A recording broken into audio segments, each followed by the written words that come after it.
Hey everybody, ROTL UK, Matthew Turner alongside Chris Perfett. We're just getting ready here. Ant is due to come on in just a sec, but he is running late, quite literally running late. Hey to everyone in the chat, I hope you're doing well. Well done to Megan Galkroger. Megan Galkroger, winner of our giveaway. She won the Len Barney mini helmet all the way in Australia, and it arrived yesterday, so congratulations to you. We do have a new giveaway launching for the draft show tomorrow, and if you enter and you win, you will win a choice of one of the following: a signed DeAndre Swift full-size Eclipse replica helmet, a Reggie Bush signed stitched Lions shirt, 3 Lions jerseys, Hanson, Rodgers,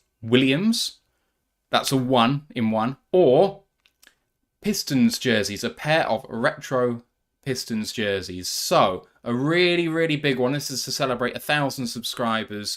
Your choice of 4 different prizes there if you win. Only get 1. Can't give it all away. But I would love that DeAndre Swift signed helmet, but there we go. Guys, thank you so much for joining us. We're just setting up here. I'm still trying to do my graphics for tomorrow and what have you. But Chris, how you doing, my man?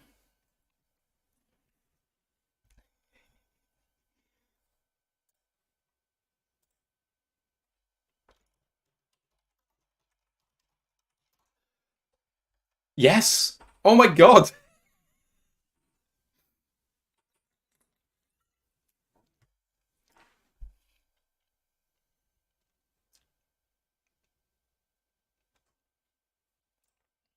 Circle, who is going to be at Kansas City performing during the NFL draft? Motley Crue. Really? Yes. Apologies to the people in the chat. I've sorted out the muting problem. Sorry, Chris. They couldn't hear you to start with. I'm sorry. Okay. So let me retell the story. Yeah. So first time I joined you guys, it was a couple years ago. It was but like my power had gone out. My power actually stayed out for 17 hours that day. And like we had planned it for weeks. It was very exciting. And then my power's out and I keep waiting and waiting. And then I was like, it's not coming back. So I ran over to my other job, to Fox Sports Radio, which it's part of Premier Networks, is part of iHeartRadio. But in our studios, we had a studio in the back that's no longer used, but it used to be used for the Sixth Sense, which was the radio show for Nikki Sixx. So when I first joined you, I was in that studio, that same studio that Nikki Sixx once used. And to bring it full circle, who is performing at Kansas City for the NFL draft? Motley Crue. Things really do come around. Yeah. Things really do come around. I gotta thank you guys. I remember you saying on the stream, like, I'm not meant to be here, so like I'm not going to be too loud. Like no one needs to know I'm here. Yeah, and the Wi-Fi was crap. It was like it was outside the range of the personal Wi-Fi network we had set out. So I think I dropped like about 8 times. But no, I'm happy to be back again on a stable connection. Thank you guys so much, because you guys, after your Twitch streams, have always been rating me on the personal one, and then we end up rating Jeremy and the for Pride of Detroit to go from the pre-show to the main show. So it's been part of a train, if you will. We are the Daily Show, you are the Late Show, they are the Late Late Show. That's how it works. And everyone knows the Late Late Show is the good stuff. So it's not even noon here. So no, I know. So you're PT, aren't you? So 11:30? Yes, I'm in California. Yeah. It's still I just had breakfast about an hour ago.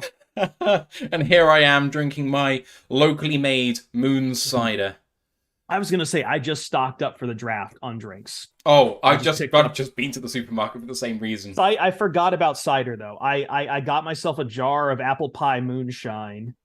I got some of the Japanese plum wine I enjoy, and I got some fresh tequila. But I forgot completely about the cider. I'm going to have to go back. Yeah, I got myself, what did I get? 20 cans of lager, 20 cans of Coors. I got myself 18 cans of Magnus cider. I've got one of these left. I got myself a bottle of Bacardi spiced. I'm Ooh, I know loaded that. up. It I think I know that. We had that here as like Oak Heart, and it's not bad. It's not bad at all. I haven't had rum in forever. I I've think been much isn't more of a Oak Heart whiskey made drinker. by Bacardi? I think that's the same It is, brand. yes. It's the Yeah. same thing. It's just they just had a specific branding to it. One thing I'll Mm. probably do is I do have like a bunch of whiskey I need to get rid of still, and I did get some Oh, it's soda, so I'm going burning to a hole in your bar. yes, well, 2 bottles of Japanese, some Scotch Isla. Some of that's going to get made into highballs, so that's So probably I did notice, on a bone to pick with you, I spent a load of channel oh points, but I saw that Make You Drink had disappeared. I was very sad as to oh have a sake oh was I need not to put actually that on there. back. Well, Yes, because you I was did. out of sake for a long time. I was out of Ah, sake for a long time. That's why. unbelievable. Because Also, I was coming off like late work sometimes, and it was like suddenly it's like while I'm chugging an energy drink, people are wanting me to drink sake. It doesn't go down well together. I actually had some sake for the first time in a long time when I went for a Japanese meal. Just Mm. before a wedding, actually, on Saturday. It was really, really nice. Dan Pask in the chat says, Oh, Dan. I remember the last show that Chris was on. What did he say? He says, I remember that. Chris showed grit to get it done. Derek Barrett spends 100 bits, says Chris on Raw the Lions UK. This is awesome. And Cool Down Rat subscribes to Prime 10th month. Appreciate you, sir. He says, hello, all UK power companies are very good, just saying. Tantamount to what you were saying about, I mean, thinking about coming over. Oh yeah, no, well, I've been to I think we mentioned this before. I've been to Britain before, but I was like 16. It's been almost 20 years.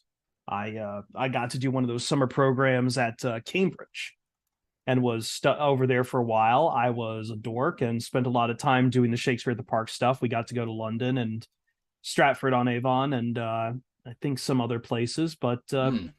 no, I greatly enjoy Britain and I would like to go back sometime. Yeah, you could move here.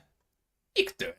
Why not? Why not? Yeah. Yeah, some of the guys I work with are like, oh, but it's such a large tax rate. And I'm like, I don't care. I'm getting paid. I'm only getting paid a few dollars above minimum here. I Like, think what gets lost is like, yeah, there should be tourism for British workers to go to America, make lots of money, and come home. But the cost of living's much lower, and there's no insurance to pay. And if you get ill or injured, you don't have to worry about it. Like, yes, you have less money, but you spend less money, so you need less money. And while that means, you can't do as many fun things, I can still blow like $10,000 between me and my girlfriend going on a holiday to the States. It's not like you can't do that. It's just maybe it takes a little while to get what's a there. holiday? What's a holiday? I don't remember last time I took a vacation. Vacation. I don't know, man. Sorry. um. Yeah. So let's see when Ant said he was going to be here. Oh, he's in the waiting room. Here we Oh, go. wonderful. How about it? Oh, David Reinfurt says, did he eat a sandwich in sandwich? Did he have cheddar in cheddar? I mean, there's lots of big questions. I did not, but I will say that I did as a 16-year-old, I was really adjusting poorly. When I tried to go and get sandwiches, I was shocked that it was my main option was basically cheese and tomato. I did not like tomato, and I learned very quickly about paste. Is it pasties or like Michigan, or is it pasties? I Pasties. Yeah. pasties. I Cornish learned very quick pasties. about some nice beef pasties. Mm-hmm. Oh, yeah, that's So legit. Cornish pasties. I was eating like a scumbag already as soon as I went over there because Cheese and also last tomato night. sandwiches are just pretty grim, really, especially if the cheese is poor. Like, that's the redeeming feature, and if that's not great, then it's not worth it. Yeah, And you it looked. looked like the Americans. It looked like processed stuff. So I was like, whatever. Did you run? No, I didn't run. It's very hilly where I live, so it's all hills up, down, here, there, and everywhere. So that's why am I a bit red? No, no, no. I just thought you looked a little like. No, I'm just enjoying this beer. Oh, I've just cheers. cheers. Beer, and I cracked the energy drink. I clearly did this completely wrong. I have like a case of Pacifico in there too. Like, I could probably. Brandon Kerr says, down here in the Ozarks where I live, we have a food truck called London Calling that serves pasties and fish and chips. Love it. That sounds peak Enjoy the fish and chips. I did get the college meal before I left, which was the curry and lagers. But the RA decided to fed us that stuff. First off, bonus points to him because he got us what's the Persian lamb? Dansak, I think it is Dansak. Yeah, Dansak, which was fantastic. But my lager he got at me was Carlsberg. Yeah, that's not what you get with a food from the subcontinent or the Middle East. That's not the beer for it. That was my first ever beer was Carlsberg. So it turned me off the beer. Rough. I'm sorry to hear that. That's a council estate combo. That is Carlsberg and cheap curries. I mean, if you've ever watched Red Dwarf, you're in good company. You can change it to Vindaloo, but if anyone hasn't watched Red Dwarf, the UK version of Red Dwarf, the original, it's some of the best telly ever seen. It's. I was gonna say, when I was a nerd getting onto the internet, I remember like nerd cultures gushing about Red Dwarf. So some of the production value in it is poor. Like, it's not great. It's a bargain budget UK sci-fi comedy, but the science behind it is legit and actually works very, very well.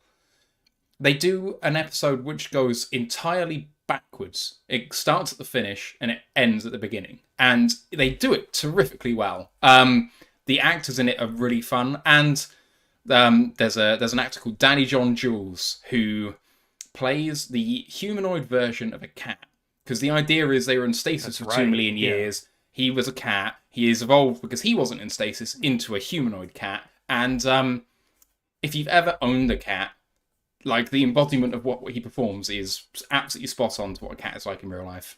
Well, I'm over here looking at Ruby here. For those who do not know me very well, Ruby, my very large cat who's actually invaded the call a couple times to snack, is he's been with me for a long time, and I know I've had cats before that. Cats have been most of my life, and that's probably why I ended up a Lions fan, because cats. There we go. Brandon Cares talking about British sci-fi shows, Doctor Who. Not my thing. I wouldn't. Mine. Yeah, I don't like it. Did Chris try to get an alcoholic drink when he was UK? Yeah, but like so it was funny. So when I was over on the study abroad, like, they still made us abide by U.S. drinking age, and that we were not allowed to drink. We were not allowed to drink, or we were going to get sent home. But the reason why we got curries and lagers, it was the last day, and the RAs said to us, "They're sending you home anyway tomorrow. What's the big deal?" They're right. So. They're right. Dan Pass just said the reverse episode, Father Christmas goes into people's houses and takes all the presents. What a bastard. That's great. Dan McGuinness says, if you want to do real English food, try pie, mash, and liquor. Pie, mash, and... Exactly. You're missing one key ingredient there. Mushy peas. The thing is, mushy peas, it doesn't just go with fish and chips, it goes with pie, mash, and gravy as well. But until you've actually had it, proper British food, with it, I totally get it. Sarah hates this stuff. She does not like it. It's not all British people like it, but in the right situation, it works really well. I just never liked peas. So what I would say is, you have to try it in the country of origin. It's like here. I hear Americans talk about ranch all the time as like a god tier thing, and it's disgusting. Oh no, here. no. There's plenty of Americans who hate ranch too. Like, we don't all own that. It is completely disgusting here, and I imagine it's a lot nicer there. So I would have to try it again, but I would go nowhere near it as a thing. So it's like Bishop peas. You have to come here and you have to try the proper stuff. But our peas over here aren't mushy, is the thing. Like, we're just straight up peas, and I don't like the peas. So just like, I don't know. I will say the Footy Scran account, which has probably started half of this debate with us on how much they feature the mushy peas. I do have to say the one thing they have been very good at is exposing just how goddamn expensive it is to go to a sporting event here in the United States. Oh God, yeah. And I mean, Especially some of when the they show, places like, expose how bad it is here too. In Japan, getting a full meal for like $3. I saw. Yeah, I was gonna say I saw like a half dozen takoyaki box for like, what was it? It was like 300 yen, which comes out to about a little under £5, I believe. Yeah, like, it's and absolutely takoyaki staggering. is delicious. I love takoyaki. And that's why you don't need to get paid as much as you do elsewhere. It's like, okay, purchasing power. Purchasing power is what everyone needs to measure their wealth in. Like, what can you buy with what you have? If you have $1 million, but it costs you $250,000 a year to live, you are not a wealthy man versus someone who has £100,000, but it costs them £10,000 to live. Because you can live for 10 years on that versus 4 on the other. Like, it doesn't compare like with like. I'm just the age where I am contemplating wanting a compound somewhere near an ocean, and then just being left I want alone. to come to the Chris Perfett compound. Yeah, that sounds great. Yeah. The podcasting and art and just somewhere where I can like make stuff. Just you can have whole rooms devoted to anime murals and stuff like that, and do it. That'd be awesome. Good lord, yeah. It's pretty much. I think there is that I've been watching. I'm going to write about the show eventually on Vinland Saga, but like there's definitely been this pull of a lot of people, I think as they're getting into their 30s now, of being like, you know what, I'm tired of chasing after the whole investment banker thing. I'm tired of chasing after trying to be on television or whatever. I'd rather just have probably just started. Not the farm people. The farm people are weird. I know enough about farms to know that that's hard life. But like, there's definitely a call of if you had just done like a fairly chill craft or live in a smaller town somewhere. I think that pull is starting to get to me a little bit. And it's maybe accelerated in that I live in one of the most sprawled places on earth with Los Angeles. Of which I think someone told me the other day that you can no longer go to Los Angeles without a local to guide you around just because it's so massive at this point. Or you just look at the internet, which is what we did, and we just worked it out. Like, I wouldn't go to any big city without researching it first. If I went with a map, it's like, this is telling me nothing. So, like, this is why the internet's great. You can go anywhere and you can be just about okay. But yeah, Brent says, never been to the UK. How are the steaks? And the answer to that is as good as the chef cooking them. Like, steaks can be bad or good anywhere. What is true about the steaks in the UK compared to the US is they're about half the price. Because steaks in the US are ridiculously priced. Yeah, especially the last couple of years, beef prices have really skyrocketed. And I think really, you know, what really makes the difference is what you're feeding the cows going into the steak too, right? Because like that's always been the selling thing of Kobe beef, right? It's like, you know, it's a completely different diet for, you know, the cows in Japan versus, you know, your Black Angus graded beef here in the States. And I'm sure it's completely different for the UK as well. So, but yeah, no, absolutely. It's all about steak is 90% about the chef and not cooking it any higher than medium rare. See, 100%. Here you have to go across over to the Emerald Isle to get the really good ones. The Irish beef is just superior to anything we do. Now you're talking my language. It is. It's like the only time I've ever got. I had a steak and never been able to finish it. It was so nice, but it was huge, and it's the most beautiful thing ever. Much better than ours. Stephen Collins, how are you doing, sir? How are you doing? I'm all good. Oh, it's Zero Dark. How's it been? Chris, I just need to say buongiorno. Buongiorno. After your mangling of the pronunciation of Milan on the POD cast. No. Listen. Milan. Italian Americans only have faint measures of it. I was actually getting stuff from someone who's a lot more Italian American than me. My friend from Philadelphia, on the Fanatic in Philadelphia, Anthony Gargano, who thinks I am a complete poser because I say it Premier League. He's like, you're in America. You could freaking call it the Premier League. At least you don't say Premier League soccer. Oh, Mm.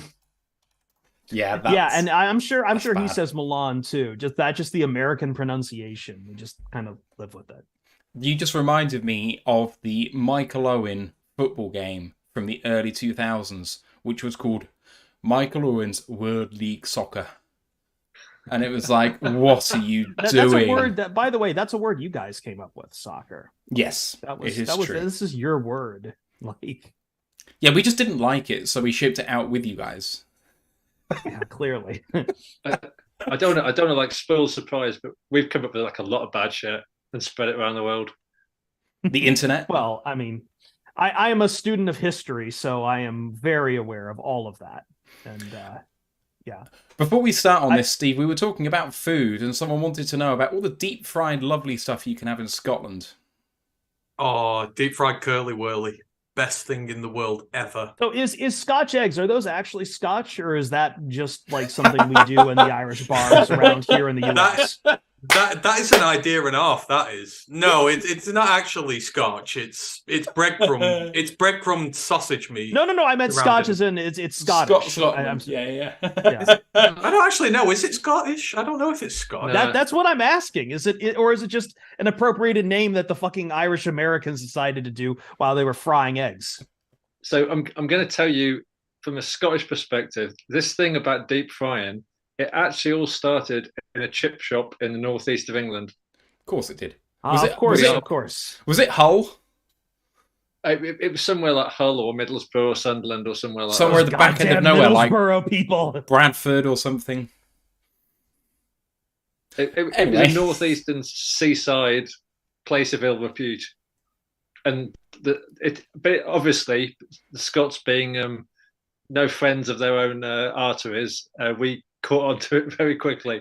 What's the American equivalent of the Mars bar again? It's the We have Mars bars here. Oh, do you have Mars bars? Yeah. Yeah, it just hasn't been around for a while. I think thinking about it, I think like Milky Way is probably a lot more. Milky Way and Snickers and even Three Musketeers are probably a lot more popular. I think the closest would be Milky Way to Mars, though. Yeah.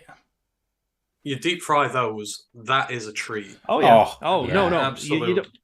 Let me tell you, next time you guys come to the States, we have to introduce you to what is called Carnival. Is it Carnival or is it the state fair? State fair, fair. The state fairs.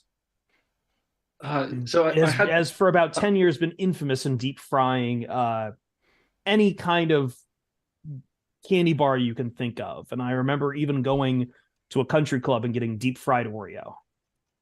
So when I was in Grand Rapids, I had something called an elephant ear. Yes, elephant ears are fantastic. Yes, it's just basically deep fried waffle batter, pretty much. Yeah, but it was literally like as big as an elephant's ear. It was. Yep. Yeah, it was great. Oh yeah. We used to have down in Toledo. We used to have what was called the rib. It was the rib off, I believe it was.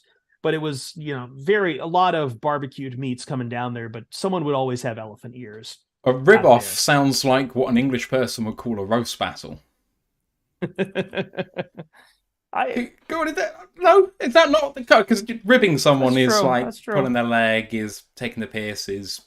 I'm just saying more English things here, aren't I? But yeah. I just you say roast, and I'm just trying to think of what that is because I'm so used to just ribs. It's like the southern... I need to go to a competition barbecue thing. When you got to go on down south. Like I've moved across this country so much. Like I was born in the South. I was born in North Carolina. I lived in Georgia for a while. I know I say I'm a Toledo boy, but and now I'm in Cali. So I've moved around so much. But the meat, like the barbecue, we should do this before I get hungry. Yeah, I think that's a good shout. I haven't seen the odds move massively. I have made a graphic to come up, which obviously you guys won't see unless you're watching the YouTube, for talking points, which I'll put up now because I don't know. I've got that on one of the monitors over here. So actually, I haven't put it in the news bit, but a little bit on Rodgers before we start talking. Sure.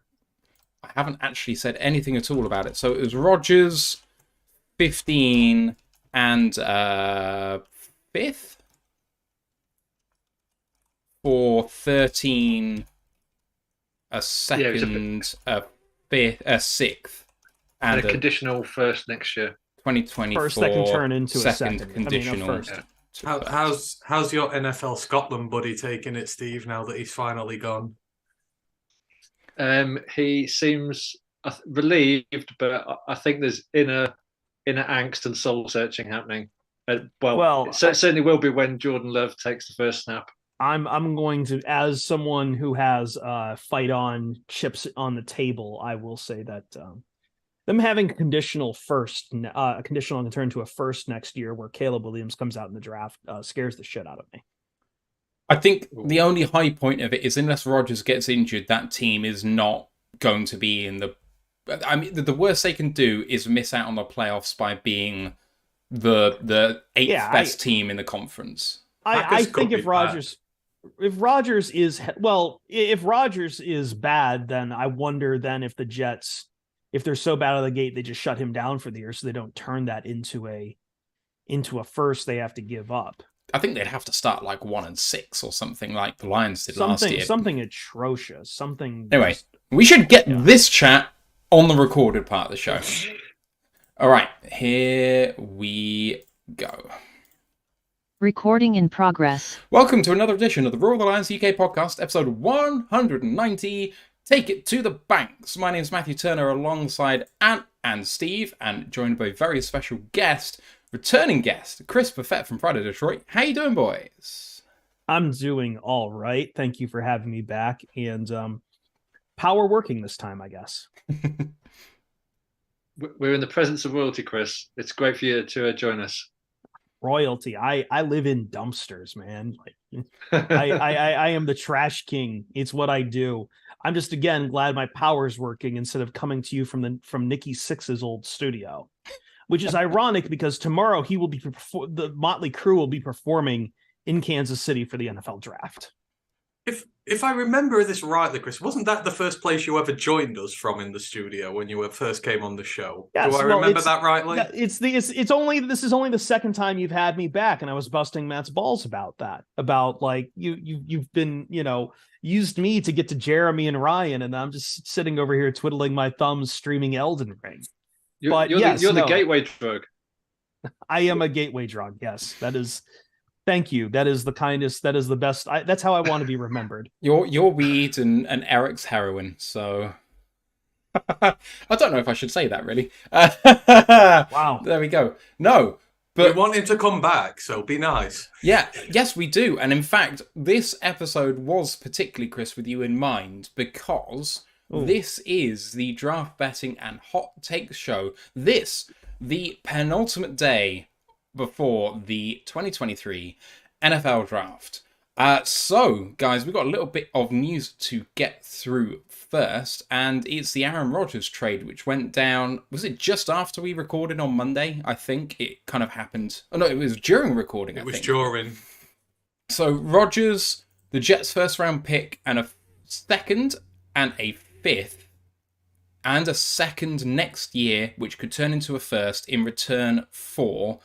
I'll say that again, because that was not right. Rodgers, Jets first round pick and a fifth round pick in return for the Jets first round pick, a sixth round pick, a second, and a second which can turn into a first next year. So yes, and I believe the condition of that is that Rodgers has to play, I think, 65% of the snaps next year. Correct. Yeah. So, guys, what was your snap reaction coming out of it? Because to me, I really believe that the Jets had the Packers over the barrel, but I must have been wrong.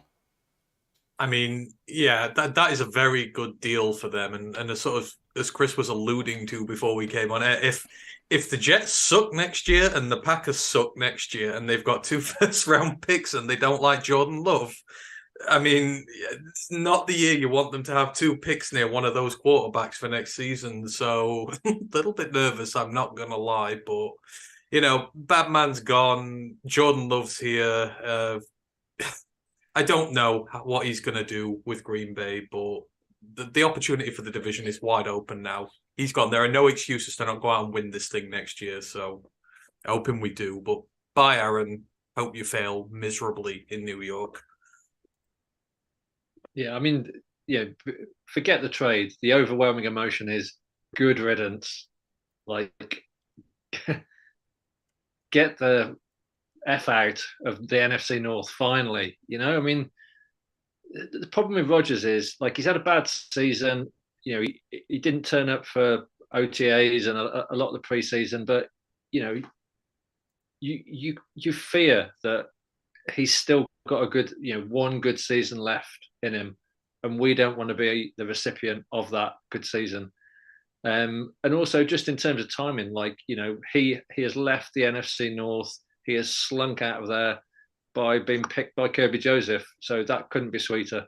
I have to say the funniest thing about this trade was the Zach Wilson tweet. I don't know if anyone saw this. Surely it was fake. Surely it was fake. His ceiling is unlimited. It was basically someone had said, like that the Jets might draft a veteran quarterback, and Zach Wilson had tweeted that he was going to make his life hell in practice every day. Amazing. I can't wait for that meeting of minds. I just fear for Rodgers' mum at this point. That's all I'm saying. Chris. Wow, you really had to tee me up like that, didn't you? Look, I think there is a massive amount of relief that this is just done with, that we're not having to sit around and still keep litigating all of this and keep watching the Packers and the Jets tripping over their privates to figure out who can be more incompetent in all of this. From the Lions' perspective, it's relieving that he is leaving that he's finally leaving the system. I don't know what Jordan Love is going to be next year, and to be honest, their roster isn't that bad. It's not like he's leaving a completely scorched Packers offense. They still have Aaron Jones and AJ Dillon. I know they've lost some receivers, but they've clearly been retooling to try to figure out if they can make a system work around Jordan Love while they have it. So, I mean, I'm not saying the Packers are going to be good next year, but they are going to completely live and die with how good or how bad Jordan Love is, which is exactly, I think, what the Packers want. For Aaron Rodgers and the Jets, this still baffles me why the Jets made this move in the first place.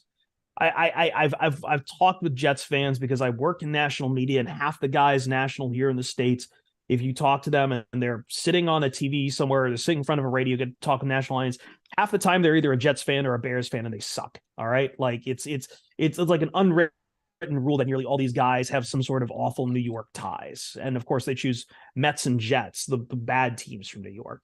But there's been a few who have deluded themselves to think this is kind of a Matt Stafford, F them picks, Rams kind of deal. And I just don't see it.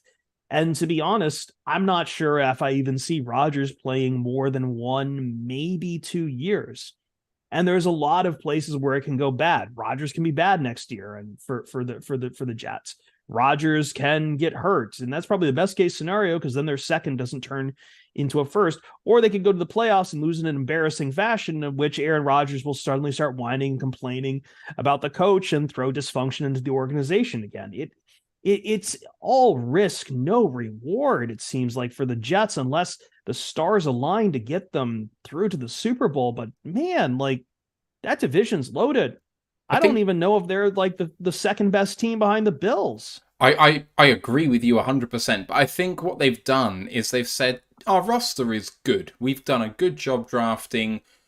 Everything apart from the quarterback is in a position where we might be able to do something. But if we have an absolutely perfect draft where we are, we're still not better than the Bills. We're still not better than the Dolphins. And we're just wasting our time here, because the Bills and the Dolphins show no sign of getting worse anytime soon. So for the Jets, it's like, can we really get there in 2 or 3 years just doing the normal thing? Or do we have to go, okay, we're willing to commit to a rebuild in 2 or 3 years' time in order to try and get a championship now, considering what we've done in the past? And I mean, that is a kind of weird way of doing it, maybe, but they could not make the playoffs in the next 5 years, given how good Allen has been. And if Tua stays healthy, how he started last year, like, they may not reach the playoffs for a decade. So they've got to kind of swing for the fences a bit. The where they are in the division means they have to take risks to be relevant. And if that means going in an Eagles-like cycle every 3 years, so be it. And I kind of get that, but I agree with you. I still don't think that they're better than the third best team in the division. I just think they had options for what they gave up. you could have, and I'm sure there's some people out there who are tired of hearing this, but you could have gotten Lamar Jackson for kind of a similar cost. And Lamar Jackson, no matter how you feel, irrelevant of how you feel about Lamar Jackson and how well he can play on the field, he's going to want to play for more than 1, maybe 2 years.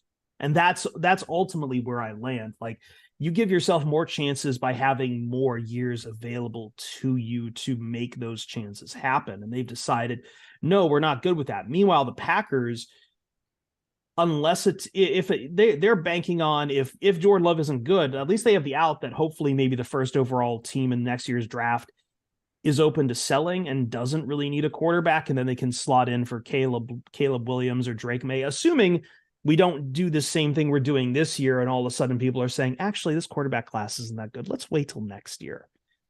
Because, like, as much as I love Caleb Williams, he could completely fall on his face again, and then suddenly all that stock is gone, just like it was for Spencer Rattler.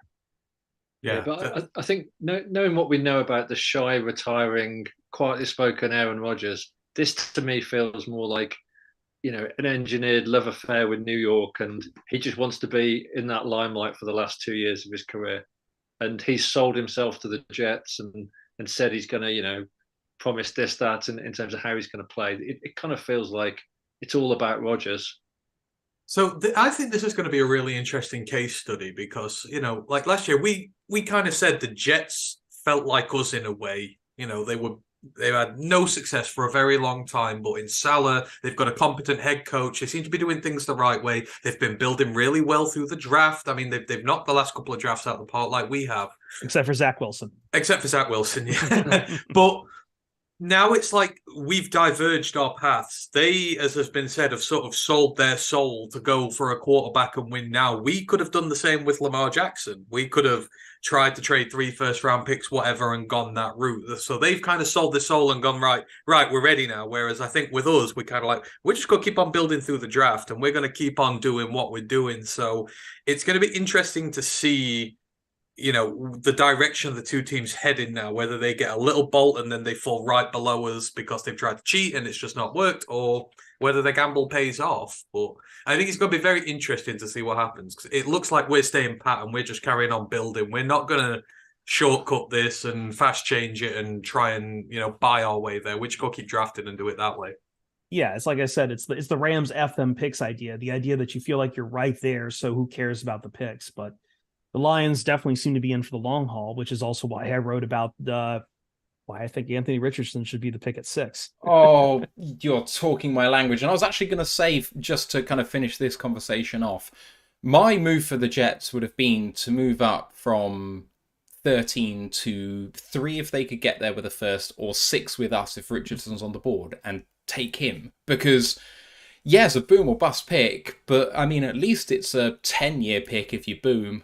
And, I mean, if he booms in year 2, you could be in your window anyway. So I would love that so much. Luke, we'll get onto it during the draft show, my man. But Richardson is not a project quarterback.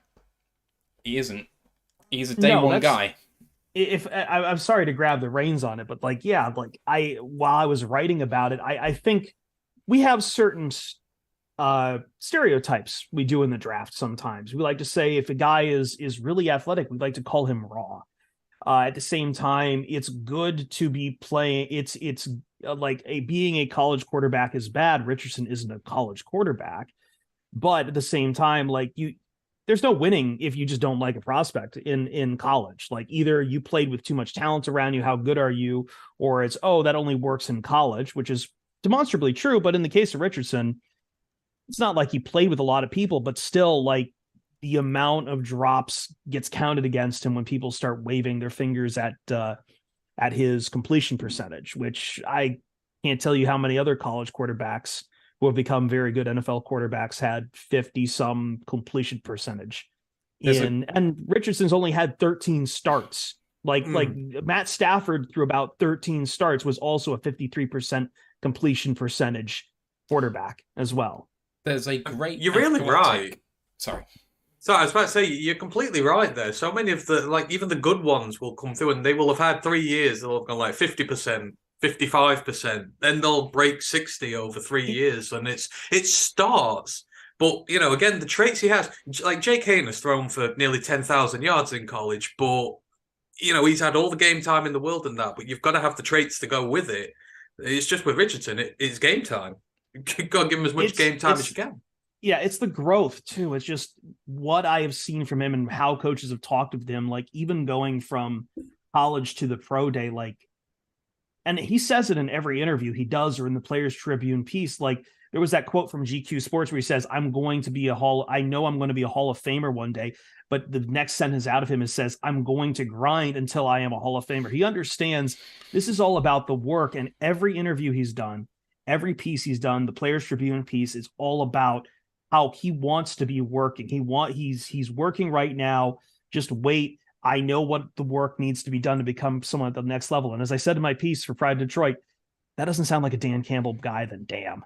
I think the thing about him that's super impressive, like you kind of just alluded to, is that he's not boastful, he's just ambitious, and he's humble enough to know where he has to grow. And that's the best thing I can say about him. Also, he didn't have anyone running like 2-yard slants or bubble screens or anything which really kind of pads a guy's stats. And if you want to see more on that, there's a great athletic piece which was launched today about why Richardson's stats are low and what he's done to try and fix that. So he's got like 4 different quarterbacks coaches in his room right now trying to fix his foot mechanics, because apparently the release is absolutely perfect and the upper body is great. It's a little bit of foot mechanics and twisting of the hips through for power generation.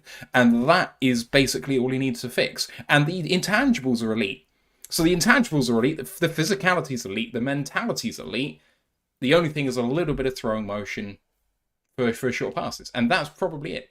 It's not a big deal. And you would have to look at, what our QB coach has done with our current QB.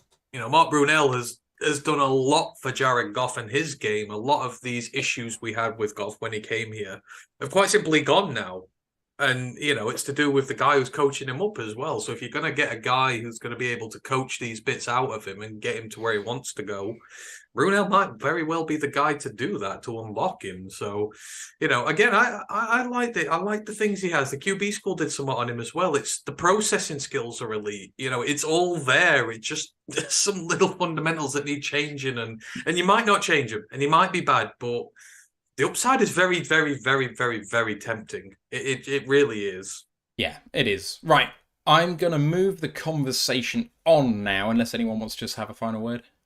No, just real quick. 2 things to say. Number one, like he had to go through full progressions at Florida. Like I think that's something people like. Again, to Anthony's point, like these aren't just like a college system making short passes. Like he was being asked to make full reads there. The other part, the only thing I will add after that is Mark Brunell, the quarterback I used the most when I first started playing Madden for the Jaguars. So had to be done. But I'm ready to gamble. Like right. I'm ready to gamble like Jameson. Just going to interject at this point with news of our next giveaway. Congratulations to Megan Galgroker, who from Sydney, Australia, won our most recent giveaway to celebrate 900 subs. We're almost at 1,100 subs now, which is unbelievable. But to celebrate 1,000, our next giveaway is going live tomorrow. If you win a choice of one of the 4 options, which are a signed full-size DeAndre Swift Eclipse replica helmet, a pair of retro Pistons jerseys, 3 Lions jerseys, Hanson, Rodgers, and Williams, or a signed, stitched Reggie Bush jersey. You will win one of those 4 things. So it's either a full-size signed helmet, a signed Bush jersey, 3 retro Lions jerseys, or 2 retro Pistons jerseys. It's a really great prize, so keep your eyes out for it when we launch our draft show. It's going to be great stuff. It's time to move on to our main part of the show, which is draft hot takes and wages. So let's kick that off now. And we're going to be referencing DraftKings Sportsbook just to kind of keep things nice and easy. And I'm just going to start off with the first overall pick. Now, this has swung wildly over the last month and a half or so. It looks like Bryce Young has actually sewn up. He's now at minus 1,600. Will Levis came in very short from about plus 3,000 all the way down to plus 800 now to go number one overall. And he is actually now not the favourite to go number two overall because Tyree Wilson has that honour at plus 130. The first overall pick, boys, Bryce Young. It seems like a shoo-in at this point. Is it the right decision, do you think? Do you think there's any value at minus 1,600, or would you think of going any elsewhere? Levis is plus 800, Stroud plus 1,200, Anthony Richardson plus 5,000. It's Bryce Young, and it always has been. And some of the efforts to try and talk people into it not being Bryce Young have been frankly laughable. It's Bryce Young. It always has been. I mean, the Will Levis stuff came from Reddit, did it not, as well? Was it not Reddit influencing the betting markets? There is just like, and this is why I said it on our stream, base 95% of your projections on watching tape of people. Don't listen to Reddit or anything like that. They will try. They're just trying to mess things up. I know it's lying season, and I know it's the day before the draft, but in our Taib's just posted it in our chat in the Discord, and if you want to join the Discord, please do. It's going to be a great weekend. That Ted Nguyen, the writer for The Athletic, has just said that the Lions are making a push for Bijan Robinson at 6, which feels a bit weird at this time of the day to come forward with it. And can I place an over-under on Jeremy having a heart attack hearing that news? We can get to pick 6 in just a moment, but I just wanted to interject with that. Chris, what do you reckon about first overall? Is there any value here? No, it's Bryce Young at this point. I think it's been clear from day one why the Panthers traded up. Aside from the Panthers themselves trying to muddy the water, talking about, we might trade back. No, you're not. Stop fooling yourself. Like, come on. The Will Levis push, I think, is becoming real. But I don't think it's real enough to unseat someone like Bryce Young, who I've got a lot of questions about Bryce Young, about his measurables as far as succeeding at the NFL level. But I think for what Carolina wants to do, I think for what they are set up for, and I think for the coach they now have and Frank Reich, like the marriage between them and Bryce Young feels pretty much perfect. And we had last year on our podcast Bucky Brooks, and one of the things I asked, and I help produce shows for Bucky with Fox Sports Radio over weekends sometimes, and one of the things I asked him about was, back then last year we were in the midst of this unbelievable surge in people believing in quarterback talent, not just in Kenny Pickett, but people talk about Spencer Rattler going the first round. We'll talk about Malik Willis going the first round. Completely wrong about that. But Bucky said the only first round grade he gave to a quarterback was Kenny Pickett. And I asked him several times about it, and I talked to him off air. And one of the things he told me was, like, especially with quarterbacks, you've got to go with your first blush. And first blush through all of this process has been Bryce Young is the number one pick.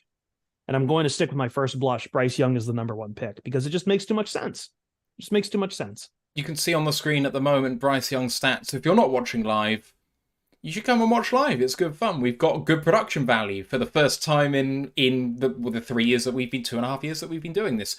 Bryce Young, 624 completions on 949 attempts, 8,356 yards, 80 touchdowns to 12 interceptions. Also 4 touchdowns on the ground. Heisman winner in 21. He's light, he's small, but he's an absolute warrior, Ant. Yeah, I've had him as QB1 for a very, very long time, because you also have to take into account how, the supporting cast they've had at their teams. He has had nowhere near the talent to work with that CJ Stroud has, even though he's at Alabama. And, the guy's a warrior. He's got everything you want as a quarterback, and he's tough as nails. That Tennessee game was truly spectacular and really cemented my opinion of him as QB1. But I don't know. I just have this nagging feeling the Panthers like quarterbacks like Stroud more. Bryce Young should go first. He should, but teams don't always think that way. I look at Stroud as more of a Carolina type quarterback. So for me, it's not entirely wound up yet. And plus, the Panthers are not the most, they're not known as the most intelligent of organizations sometimes when it comes to their draft picks. So I don't think it's fully out the question. Bryce should go first on talent alone, but I think the window is open just a little bit.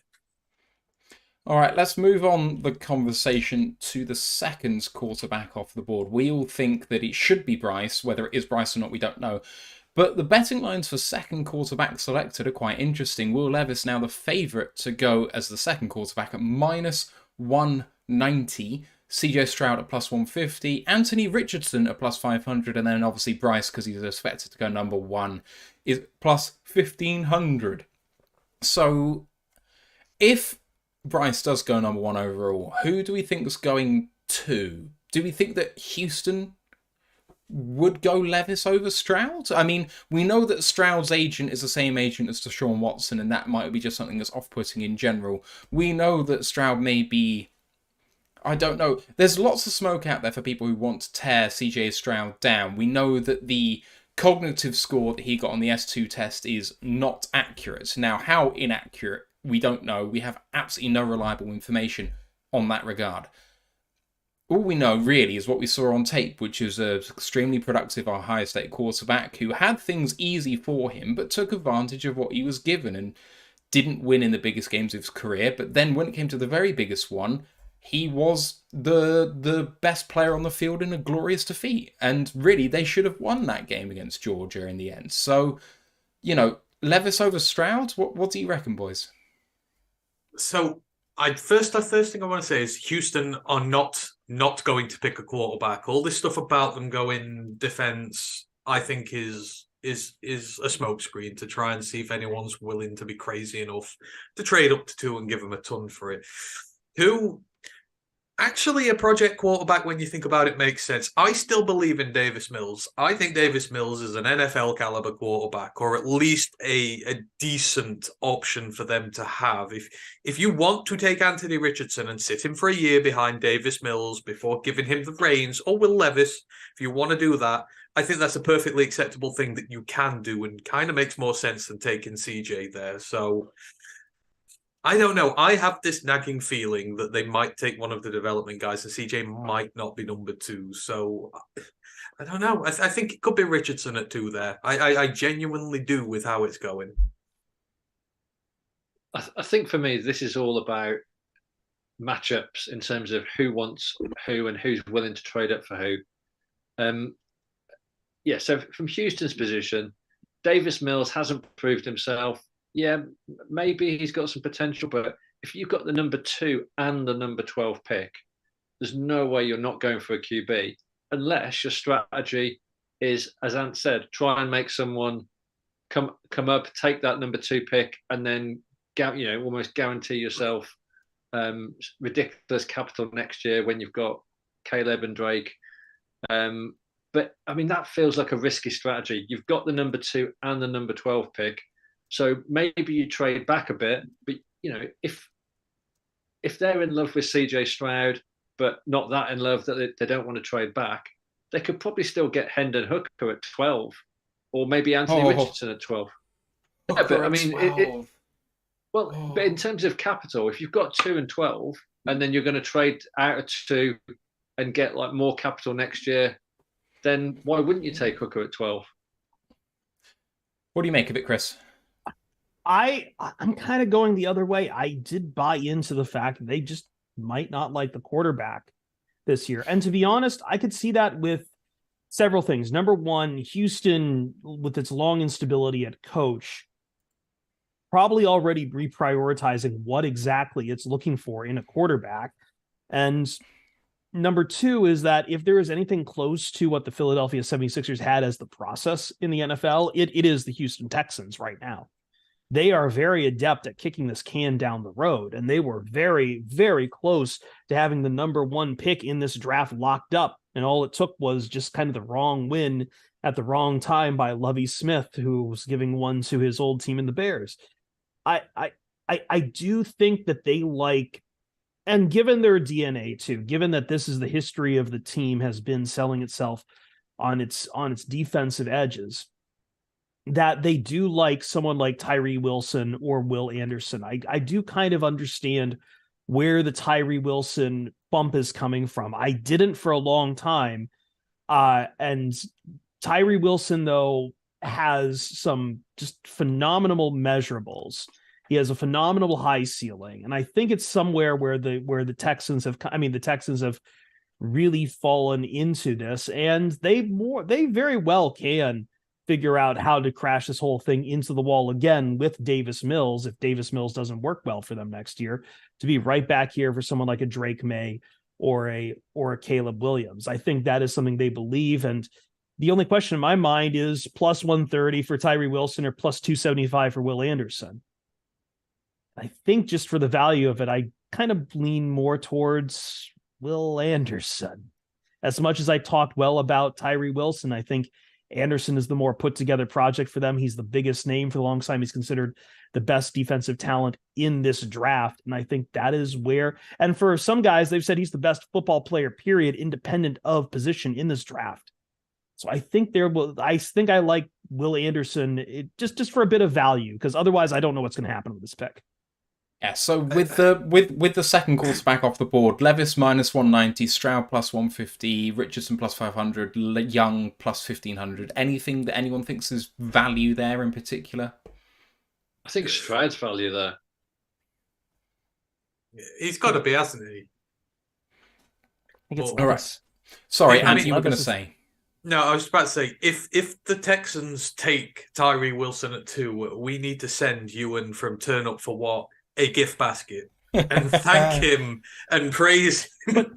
I think this needs to be emphasized from everyone I've talked to, especially some of my national guys. Like, this is shaped up to be the most weird top 5 draft in a minute. Like the amount of dust that's been kicked up, the amount of flack the flack that CJ Stroud is taking right now about this S2 test, about skipping the Manning camp and everything. Like the kind of things that have suddenly been thrown out there feel like, because it's coming so late, there are justifications being offered to try to get ahead of a PR flack of skipping him for a lot of teams to pass on him come the draft. It feels like everything's shaken up. Will Levis, I don't understand the Will Levis bump, but it's clearly happening. I don't understand the Tyree Wilson bump too much until recently, but it's clearly happening. I think teams are reevaluating things. But the recipient of a lot of that chaos is the Detroit Lions at 6, excuse me. And really, it gets even more interesting if the Seahawks zig where we expect them to zag on a pick like, say, Jalen Carter or Anthony Richardson or CJ Stroud, and one of those guys falls into, like, it's not out of the realm of possibility that CJ Stroud could be there at 6 for the Detroit Lions. Like, this top of this draft has gone completely topsy-turvy, and I have no clue which way it's going to go. I feel like with the pre-draft process that every player gets their turn. I mean, like, all 4 quarterbacks have had their turn. After the combine, everyone turned on Bryce Young. Oh, look how good CJ Stroud is. He's tested really well and all that. And then Anthony Richardson got he throws 50%. Everyone sort of went in on him. Then the same with Levis. And then I feel like all 4 of them have had it. It's a trend just to move from one player to another. But like you say, it's the instability of the top 5. It's just there's no outside of Bijan, there's no blue chip offensive prospects in this draft, like, at all. There are no top, there are very few blue chip guys. There are no blue chip quarterbacks. It just makes for so much uncertainty, which is what's caused all these issues. I don't want to be completely cynical, but Levis releases a video of him like hitting the crossbar on his knees from the 50-yard line, and then the next day, all of a sudden, Levis is like the best thing since sliced bread. Could it be that simple? I don't know. But in terms of people just sheep-like following the crowd. I don't know. I am willing to put money on the Seahawks taking a quarterback, though. I've said this for years. You don't give Geno Smith $52 million of £100 million contract in his first year. If you're confident with him for 3 years, you don't give him that much money up front. You are giving him an incentive to carry on playing and winning whilst a backup is, a successor is groomed for him. I just feel like if the Seahawks were going the non-QB route, they'd have spread it out more. It just doesn't make sense to me. You don't see quarterback contracts front-loaded like that very often. No, I could be wrong, but I don't feel you do. The Seahawks are very similar to the Detroit Lions and what they want to do on both offense and defense in that regard. And I was having conversations with several people, Seahawks people, about this, especially with Jalen Carter, where on one hand, I think fans would love to have Jalen Carter in Seattle.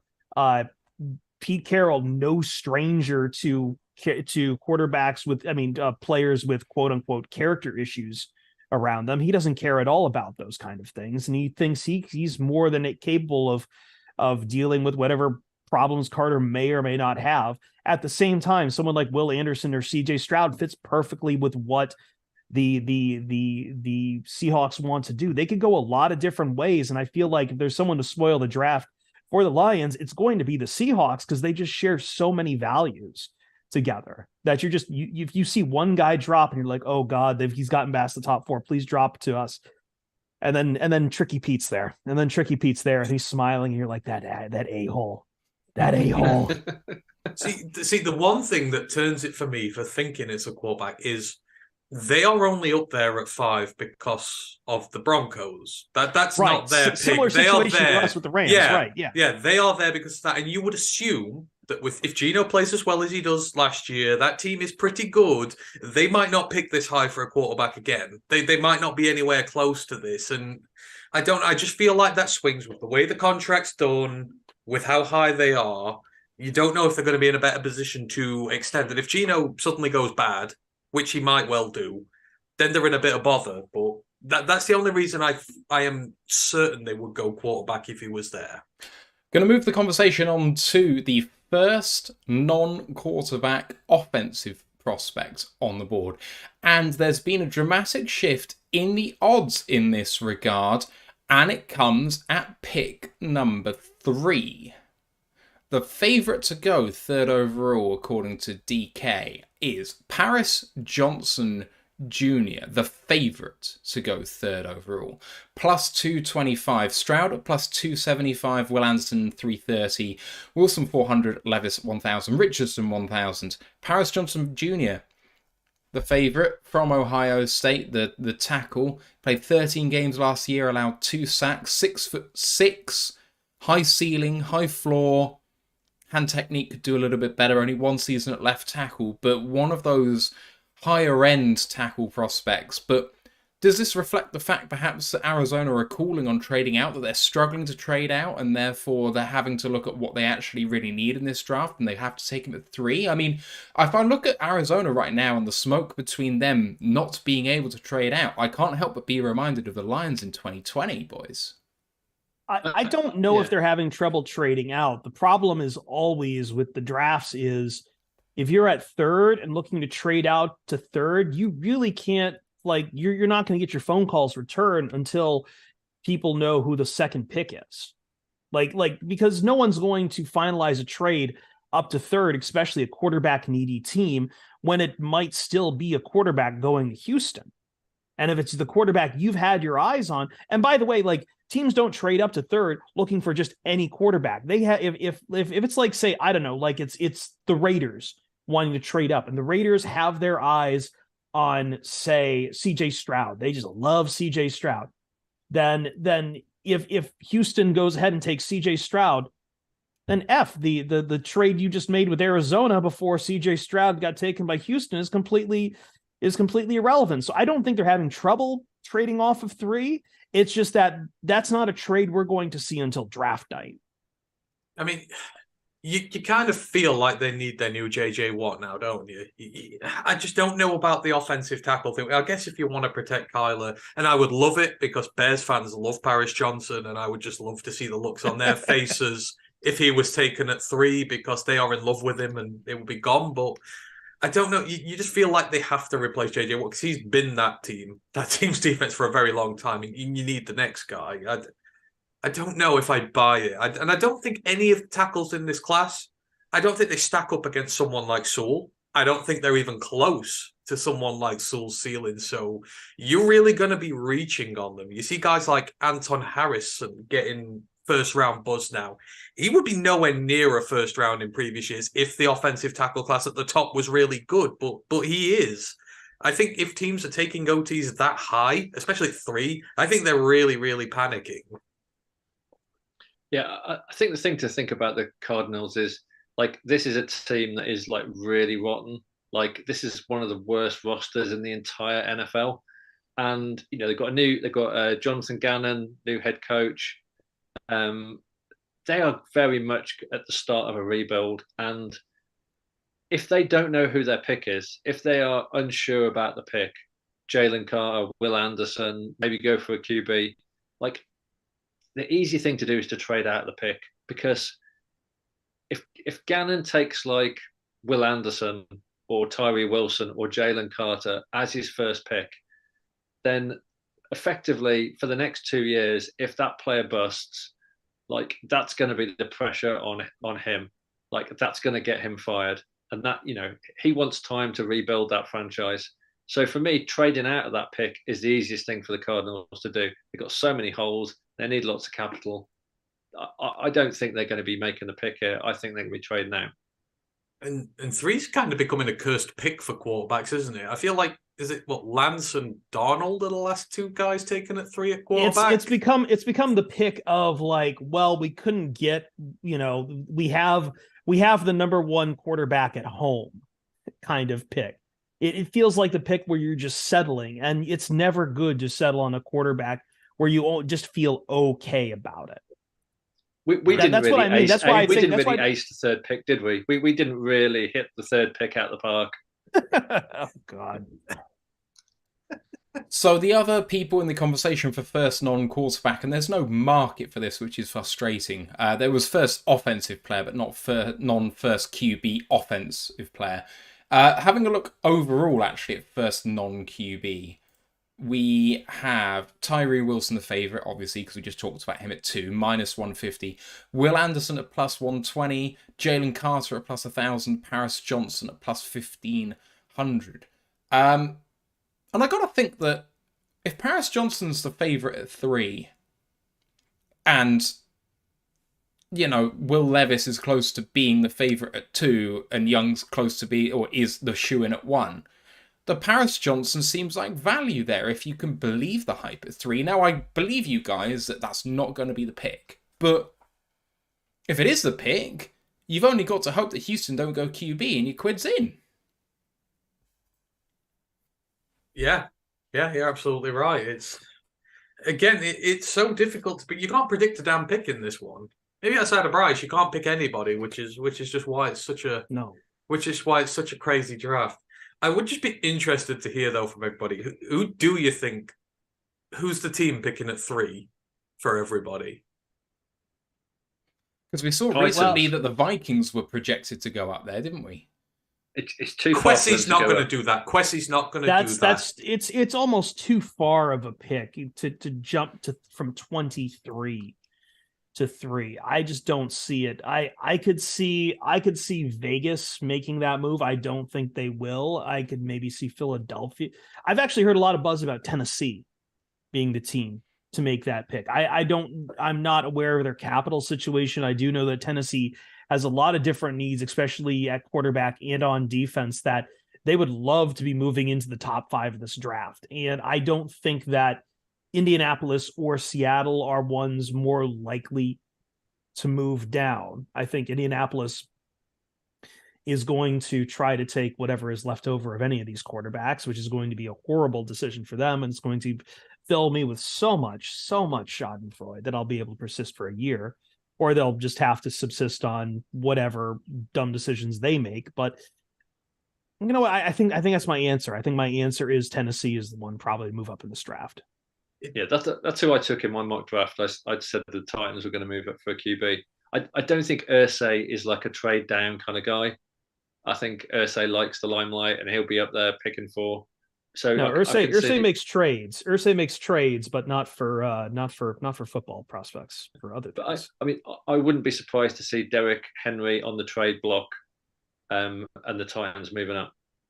I mean, do we think that Jim Irsay is going to sit and let a divisional rival jump him for a quarterback? I cannot see a situation where the Colts allow that to happen. Well, That's just this me, but I think the Sure. Colts are at 3. But okay, so they're going to trade up. I could see them maybe like, so you're saying they trade up one, kind of keep do the like the Colts Bears, out. like the Bears did, right? Like the Bears did with San Francisco when they took Mitch Trubisky. I mean, Because because it's either you have a divisional opponent jump you or another divisional opponent sitting at 2 and they're just going to sit there and thumb their nose at you. I mean, if you want Anthony Richardson, let's say if they do at 4, are you gonna let the Titans jump you for him at 3 and then be facing him for the next decade rather than have him for the next decade? I don't know. I just don't see the Colts allowing that to happen. But stranger things have happened, I guess. I mean, if this was us and say the Packers, would we let them do it if we were both quarterback needy? I don't think there's any way in hell we'd let them jump in front of us. Yeah, that's fair.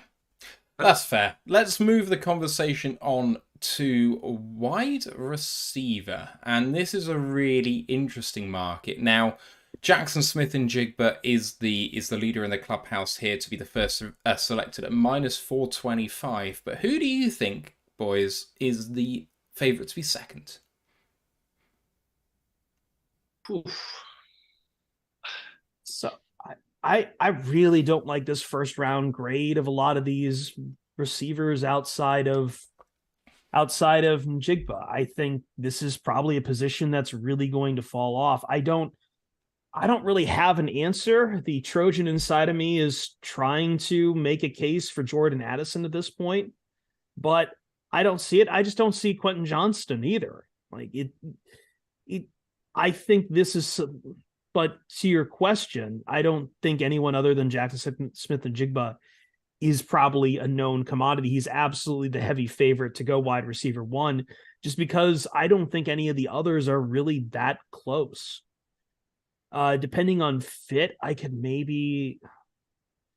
I think I could see Jordan Addison being that one who is taken second. I think there has been a big overvaluing of Johnston when Addison is kind of that deep threat wide receiver that teams really seem to enjoy, that Addison just likes to go long and take the top off. That I think he's going to end up being the second one, but I can't tell you if he's going to be the second wide receiver on day 1 or day 2 is the problem.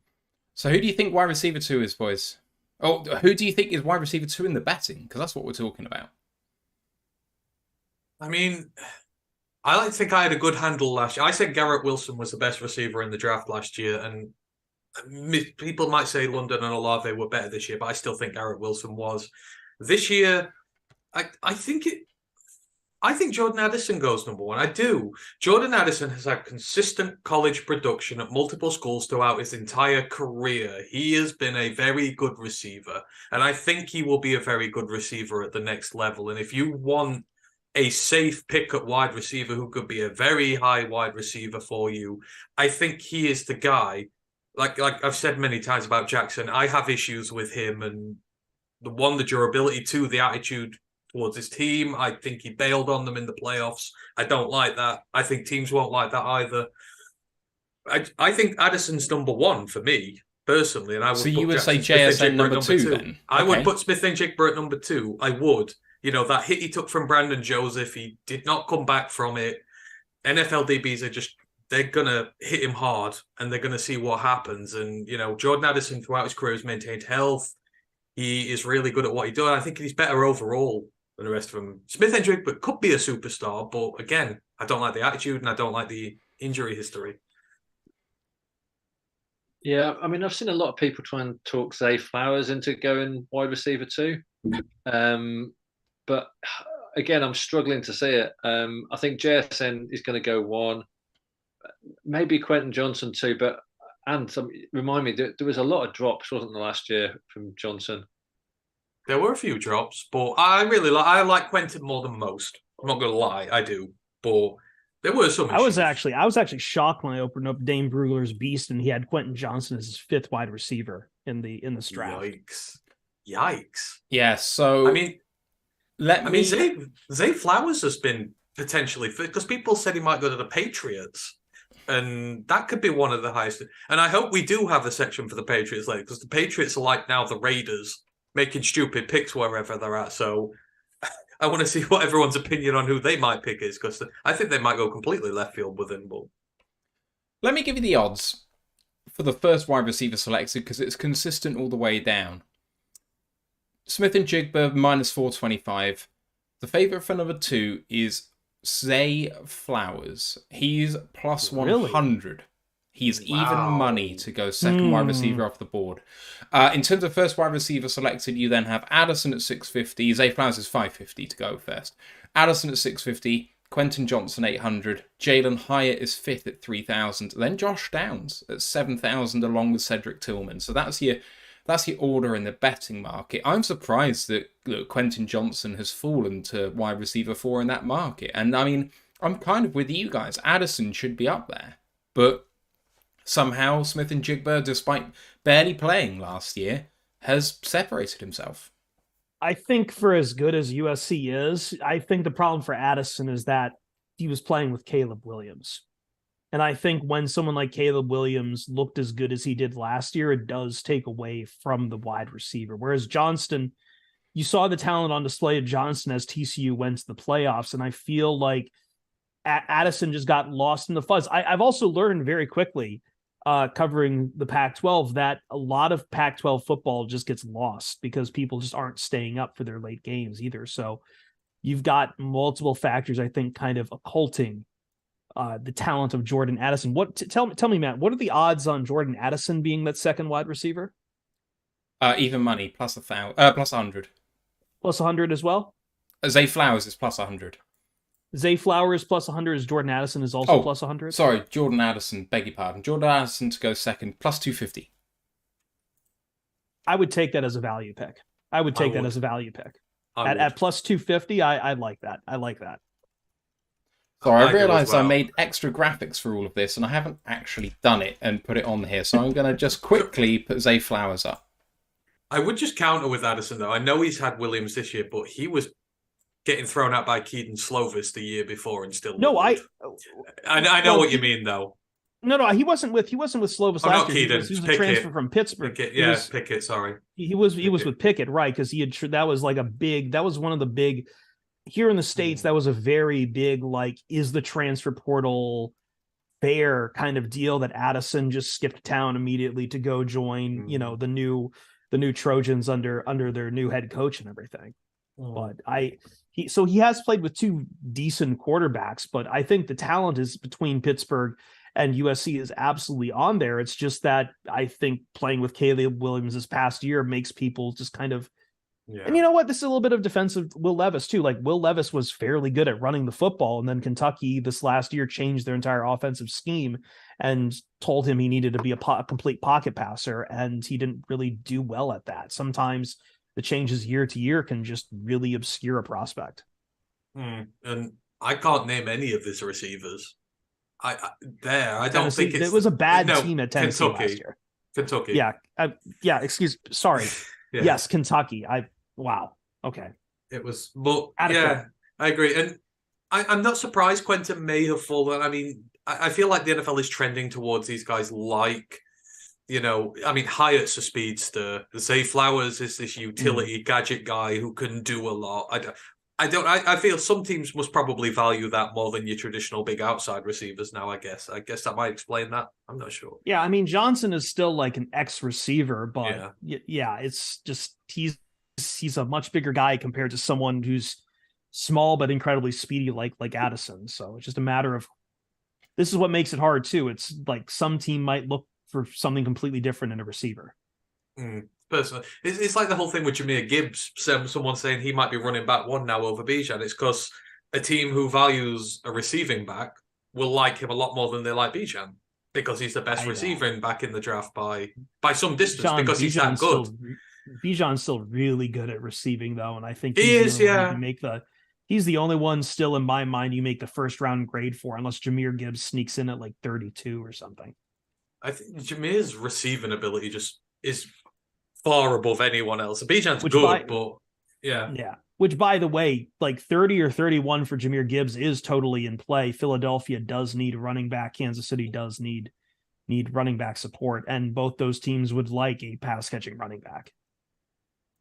All right, let's move it over to the other side of the ball and let's talk about cornerback. First, the favorite to go first cornerback off the board is due to the Detroit Lions at 6, because the favorite to go first at corner is Devon Witherspoon, minus 270.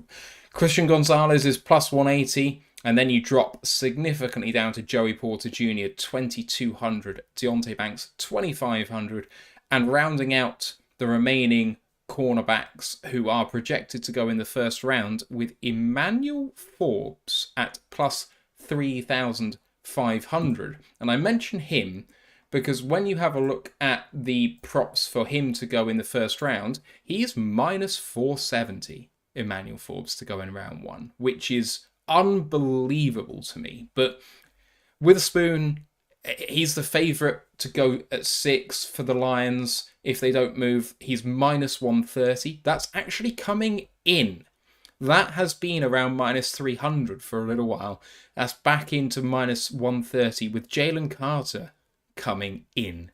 He is now plus 380 to go to the Lions. So that's the Lions, but corner, boys, Witherspoon over Gonzalez, it feels like it's a fairly consistent thing, but you've got the athletic guys over there making a push for Gonzalez over Witherspoon, saying it's a hair's breadth between them, but maybe you just take the athletic guy. I don't know. What do you think? So I've said this for a very long time. There are a lot of very talented corners in this draft, and this is, for me, entirely scheme dependent on who goes first. It maybe not the uber most talented guy who goes first. It is the guy who fits.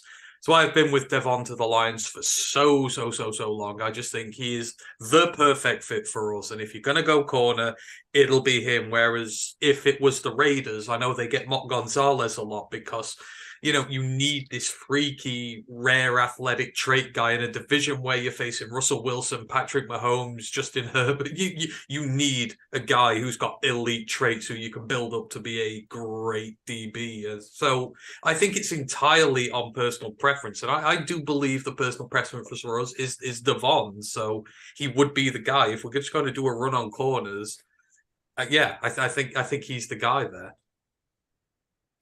Yeah, I think I know we don't like to mention rival podcasts on Raw the Lions, but Colton and Nick on one of these years did a really good piece on Devon versus Gonzalez, and they picked Gonzalez, but kind of essentially said that there's no wrong answer here. Like both of them are absolute wins for the Lions, but they favoured Gonzalez. I'm like Ant. I've been on the Witherspoon train for a while. I picked him in my mock at 6. Like, don't overthink it. You know, the guy is an absolute beast. He's going to fit the scheme. He's going to be an AG kind of guy. But I think for Lions fans that are saying, you know, like Gonzalez is soft. He's not. He can't hit. Like Gonzalez is a baller too. So I think with either of them, it's going to be a great boost for defense. I hope they go with Witherspoon. Yeah, I know. I know. I was reading Alex Reno's piece on Pride of Detroit the other day, and I know he was talking about, you know, that there's this misconception about Gonzalez. He only missed like 3 tackles last year per Pro Football Focus. Like, he's not a tackling machine like a Witherspoon, but I think just he's not going to shy away from the hit either. But I think if it comes back to betting in this regard, I lean Gonzalez being the first off the board just because it feels like a toss-up between Witherspoon and Gonzalez for the Detroit Lions. Both seem to fit very well with what the Lions want to do. Whether you go with the athleticism, whether you take someone like what the Lions do, where they're near the top league in man coverage usage. They put their corners up the line as scrimmage and press, and that seems to mirror a lot of what Gonzalez was doing at Oregon. Or if the Lions don't take a corner and then it goes to the Raiders or someone else, that gives more reason to the athleticism of Gonzalez to go off the board. So all those factors together, and the fact that I need to put money on this, I do like the odds of Gonzalez being that fit to more teams, and that's why I'd probably put him as the betting CB1 in this regard. And the odds on that, I think you gave me like what plus 180 on that. Yeah. Perfect. I'm right with you. If the Lions don't pick cornerback because they pick Richardson, because they pick Bijan, because they pick Stroud, then I think most other defensive ends too. Yeah. Yeah, absolutely. If they go Tyree Wilson, which I know they get mocked a lot, the Lions, then Gonzalez is going to more often be the pick than Witherspoon for other teams. So with that, I just think that Gonzalez has to be the guy for cornerback value. Is that like the tagline for you, Chris? If it's a good bet, you call it Perfett. I just you said that's that. That's too much of what's the British version of on the nose? Is it plunky? I've heard people use plunky before. I just what it's too set. It's set up too much that you just roll your eyes. Too close to too home. hard at it. Too close to yeah, home. like I've thought about that. I've thought about stuff like the Perfett game for a podcast, and I'm just like, this just sounds like I'm being an a-hole. So I've just looked out of curiosity. We're talking corners here. Joey Porter Jr. I said that Joey Porter Jr. to the Pittsburgh Steelers is the most obvious pick in this entire draft anywhere ever. If he goes there, he is plus 400 to go to the Pittsburgh Steelers. I would absolutely be hammering the hell out of that. I don't think there's any other team who goes corner before him, I think that's tremendous odds for Porter to go to the Pittsburgh Steelers. Like, I like Porter, and I'm hoping the Lions can get Lions can somehow get past Pittsburgh to get him, assuming that they don't take a corner at 6 to get Joey Porter. But yeah, the fit at Pittsburgh is almost too perfect. I do wonder if maybe a team like the Jets or New England decides to snipe him from before Pittsburgh. But if they don't, then by all means, like, everyone's been mocking this kid to Pittsburgh. Everyone. Yeah, it seems like a fit that's too perfect. Although I was listening to one of these years, and they were postulating that they might have 4 corners go in the top 18 picks or top 17 picks, and that Deonte Banks wouldn't even be available by the time the Lions picked. And I really like that idea. Now, I can't find odds on that specific bet, but the idea that Witherspoon, Gonzalez, Joey Porter and Banks are off the board before 18, I think it's a really good value, because if you think about where the depth is in this draft, a corner is one of them at the top. Like Ant said, there are basically no blue chip prospects, but if you have a look at guys you think it could perform a high level early on, it's a corner. So why not take the route there? I mean, wide receiver ain't quite it. Maybe JSN does go early. He's been mocked a lot to the Pats. But what if the Pats decide that actually their weakness at cornerback needs addressing because they lost their best cornerback in the offseason? What if they go for Joey Porter? That was a pick I went for the Pats, because I think that makes too much sense. So, But they're not drafting sensibly at the moment. They're really not drafting sensibly at the moment. Would you like to put a personal wager on that one? What? 4 corners gone before Pittsburgh. I think that we need to make bets against each other at the end of the show. So let's. No, but just would you like to? Do you believe in it that much? Because you said you liked that, so I just want to see how much you like that. But I'm not in the position to take a bet that it could be like plus 800 even money at this point in the show. Let's talk about it when we get to the end. Maybe we can have offsetting bets where you take something equally strange, like 5 tight ends in the first round. I never said 5. I said 4. Okay, I said 4, not 5. And that was a long time ago. That's still strangling me to hear that. And let's talk about tight ends. Let's go back to that other side of the ball and talk about tight ends. Who is the betting favourite for tight end 1? It's going to be Mayer. I know it's going to be Mayer. Kincaid, I think. Really? Kincaid has jumped Mayer? I wouldn't know. I think Kincaid's had more love recently, but Mayer's always been the guy who's sort of been up there as tight end 1. But I don't know. I feel like there's a lot of love to Kincaid. The Packers fans at 15 were really in on Dalton Kincaid. I don't know about 13, but I think Kincaid might be betting favourite 1 at the minute. Okay, so betting favourite 1 is from Notre Dame, the tight end, Michael Mayer, at minus 225. Number 2 is Dalton Kincaid as you rightly mentioned. From Utah, he is a plus 160. Third is Darnell Washington. From Georgia, many a darling for the Lions late in round 1, early round 2. Who do you think's number 4? It has to be Musgrave. Musgrave. It is not, and it is a person I do not have a graphic for, but it Laporte. is Sam Laporta at plus 6,000 to go first. But Musgrave is plus 6,500. Zach Kuntz is plus 8,000. They are not, Mallory and Kuntz are not far away from Musgrave in the betting, but Laporta is ahead of all of them. I could see that just on merit of being Iowa being TEU, but I don't think Laporta really stocks up as well, but definitely has to develop as a blocker. Mayer being number 1 does not surprise me. Like, I know Kincaid's gotten a lot more of the love, but I think teams have started to reevaluate what they're looking for in a first round tight end, especially after the disasters that have been prioritizing receiving over everything. In someone like, say, Kyle Pitts and I mean, take your swing of the last 10 years or whatever that graphic PFF had out of like the first tight ends taken over the last 10 years. They're all receiving guys who just haven't worked out. And Kincaid, as good as he is still needs to develop as a blocker in my mind. Mm-hmm. Whereas Mayer is consistently the more he's been a little more consistent with his blocking technique.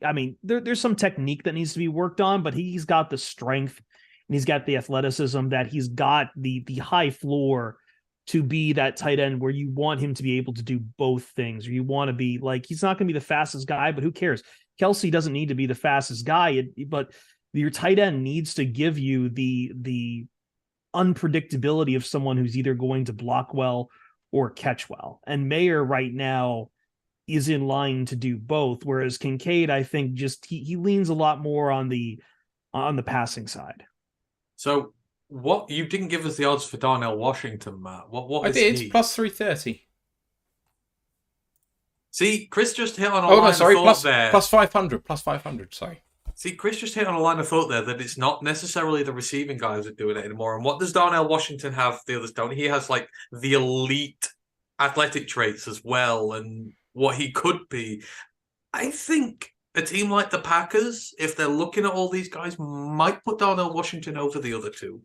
I think he's a dark horse shot to be tight end 1. I do. I don't see it with Washington. I think the thing with Washington is he's a unique guy at the top of this, but it's a unique in the way that unpopular guys are also unique. Do you know what I mean? Like, only very certain teams will covet him, but they'll covet him very, very much. It's the Jelani Tavai of tight ends. And, fine. Language. Sorry. That's a bit cruel. But you know how much I love Darnell. I'm talking about the fact that, like, only certain teams will covet him particularly. Everyone wants receiving upside. Receiving at tight end is basically the only thing that matters right now to the majority of NFL teams. And so that's why Kincaid has and Musgrave had a bit of a time to shine as well, really rocketed up boards. But I'm with Chris. I think Mayer's the guy just because he offers both. I think that he can be a better blocker than Hockenson and offer just as much in the receiving game at his ceiling. I don't think he can be a lot better than Hockenson though, so I think that he'll get overdrafted. But tight end 1, he's a lock for me, and minus 225, I actually think is value for Mayer at tight end 1. So let's just remember, I'm going to go back to Washington again. Let's remember he's playing alongside one of the best tight end prospects ever in Brock Bowers, who gets a lot of the targets from Stetson Bennett and the Georgia quarterback. I think you have got upside there for him as a receiver. I just think Brock Bowers could be a top 5 pick next year.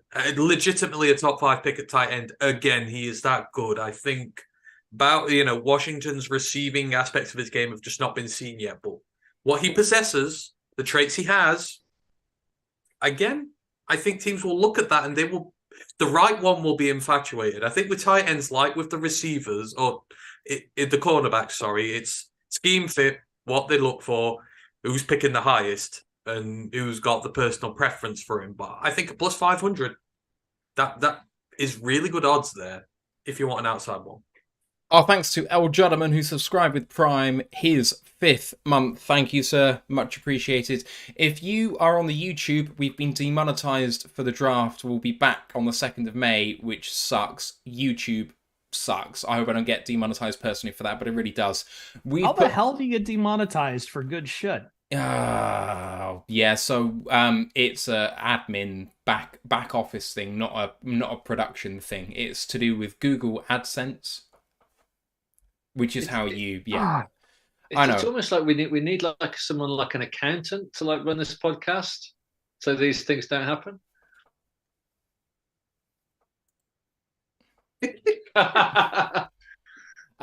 Yes. That's so a joke that went over my head, but I'll take it. I'm an accountant.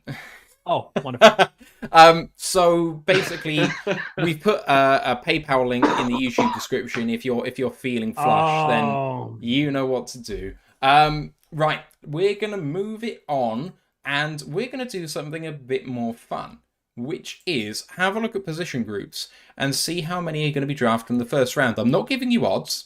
I'm going to ask you to give me a number, and then I'm going to tell you whether it's value or not. So, let me load up the position. Are we doing this like are we trying to guess the total? Am I guessing by halves? Can I give you like 1.5 receivers? You can give me whatever you like. If you think it needs to be zeros and ones, then fine. If you want halves, I'm just trying to figure out if you're trying to get me to do a Jimmy the Greek and tell you the number, or if I'm trying to guess the line itself on the total. I don't know who Jimmy the Greek is, but he sounds like the guy that should be running our podcast. Wait, very different. If you never watched Cannonball Run. One of the best films ever, that. Jimmy the Greek's in that. There's actually a 30 for 30 documentary on Jimmy the Greek and his life. It's very fascinating. It was one of the better ESPN 30 for 30s. I would recommend it. Very different from Nick the Greek, who's an entirely different person. By the way, I do need to make this clear, and this is a joke. I think people who are veterans of the Pride of Detroit Twitch will get. At my other job at Fox Sports Radio, one of the net spots, the ads we run is now Roman ready. So I am now subjected to that multiple times now.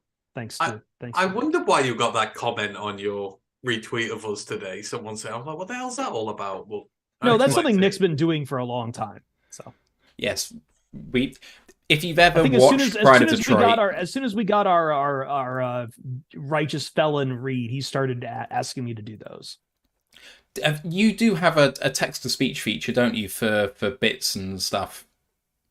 On my personal channel at No Decaf, I do, but we don't do that on Pride of Detroit for obvious reasons. Yeah, but on my personal one, I do that, and he goes a lot more political over on that one. Sure. Political or just sexualizing Matt Patricia, which no one needs. He's been doing that for about 3 years. I'm just numb to it at this point.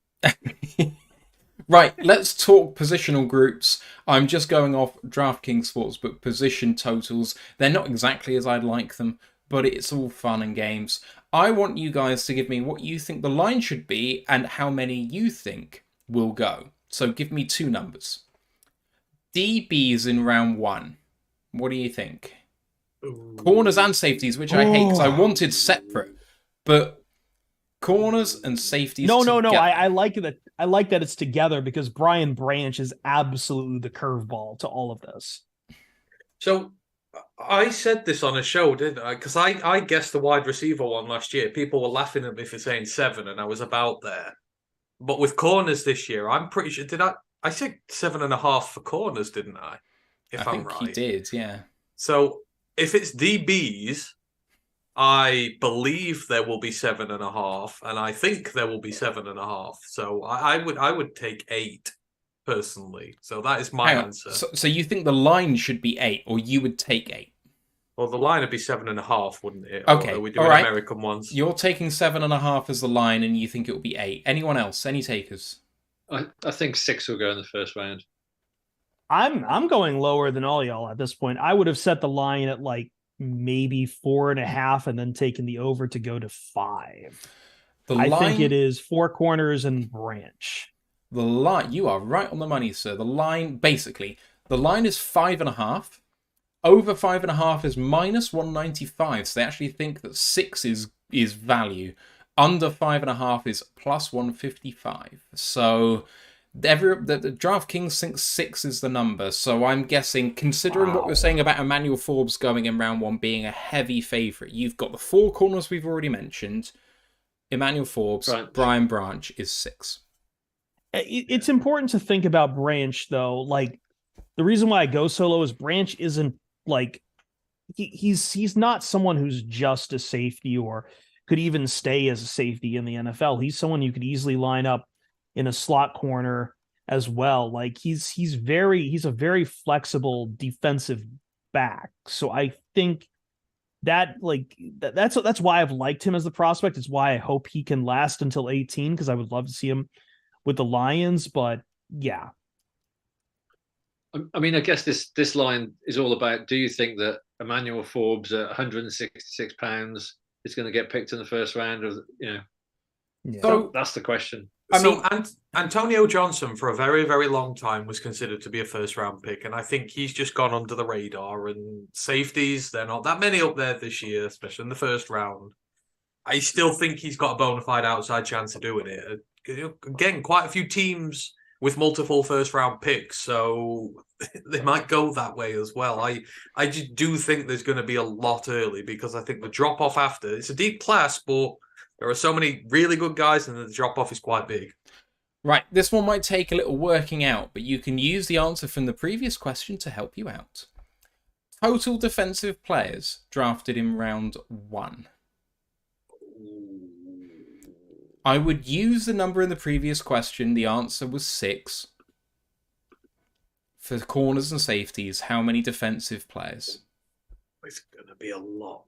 So what we got? 4 quarterbacks, maybe 3 wide receivers, 5 offensive linemen.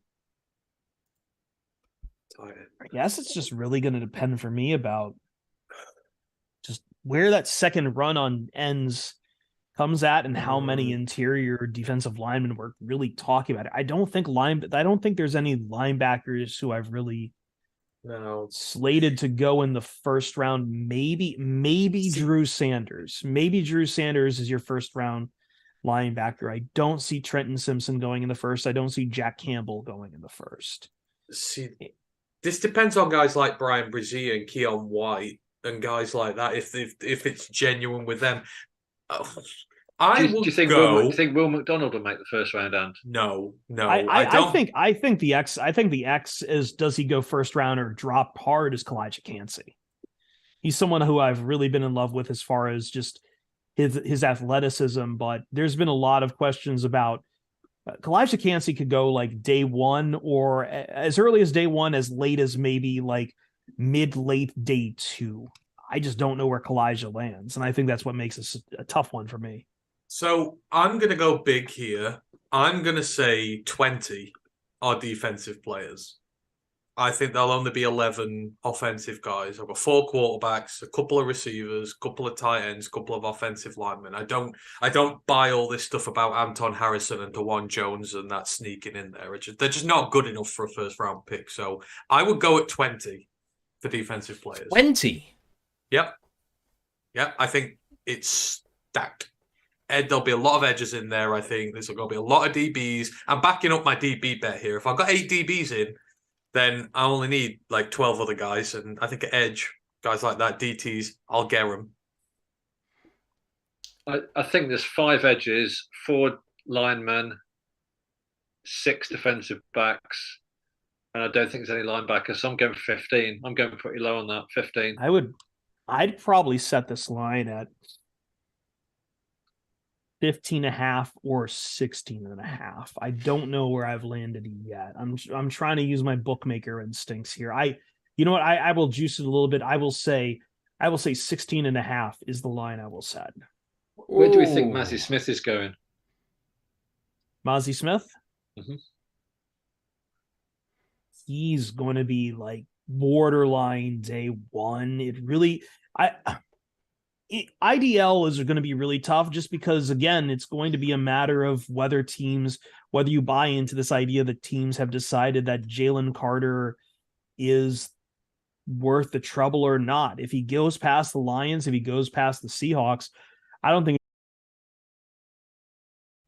And that's what I think makes Mozzie Smith really hard to figure out for where he goes. Right. Are you ready? Because you're all way out there. Way out there. The line is 14.5. 14. And wow. the favourite is the under.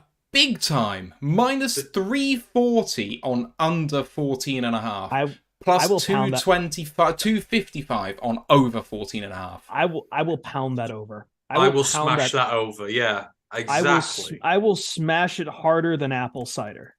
This is not a good elite offensive class at all. This is a defense heavy draft at the top. There is no way there are 14 guys going.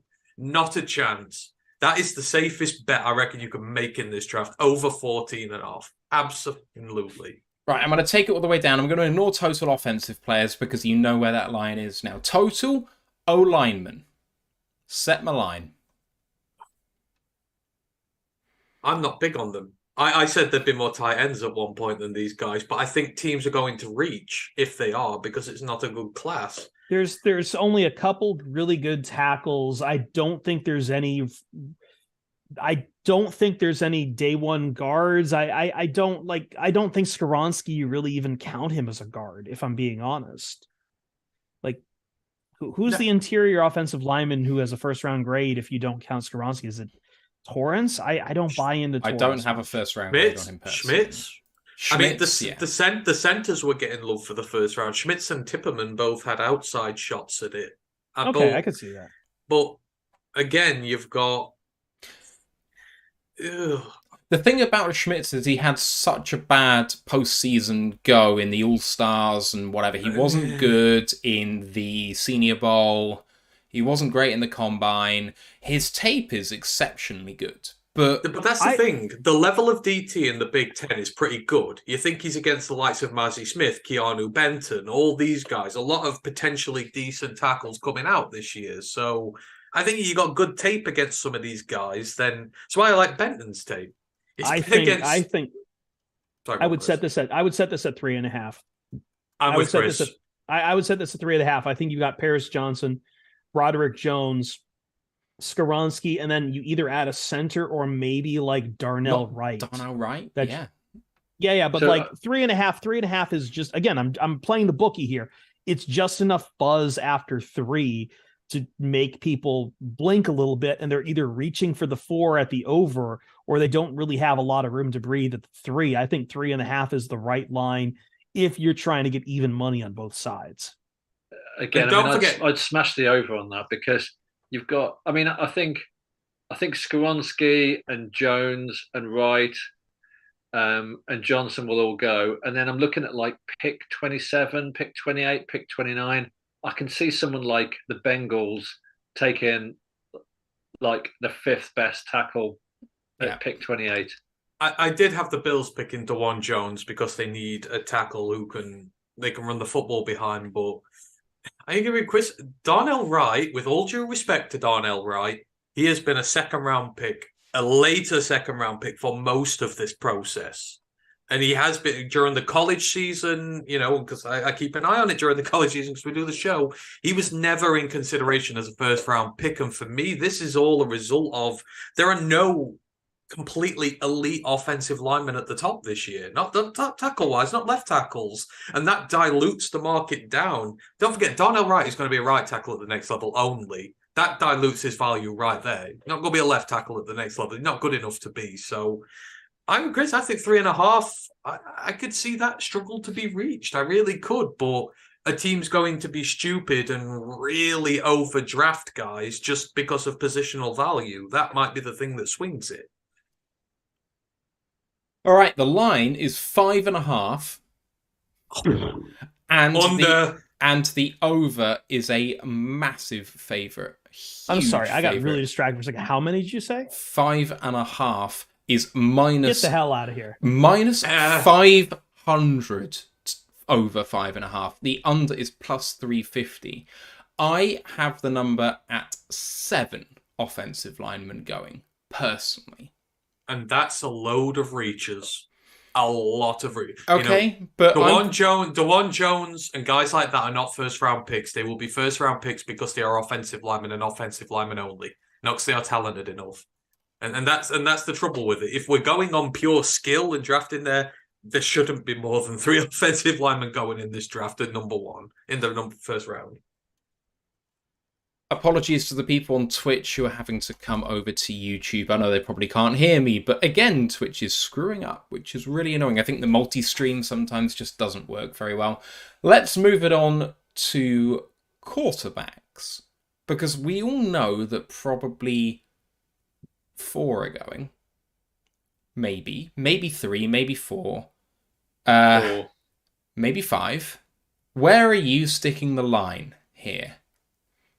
Because this is just basically the difference of 1, isn't it? So the line's 4.5, isn't it? If you're a bookie, it's 4.5. It's 4.5. Yeah.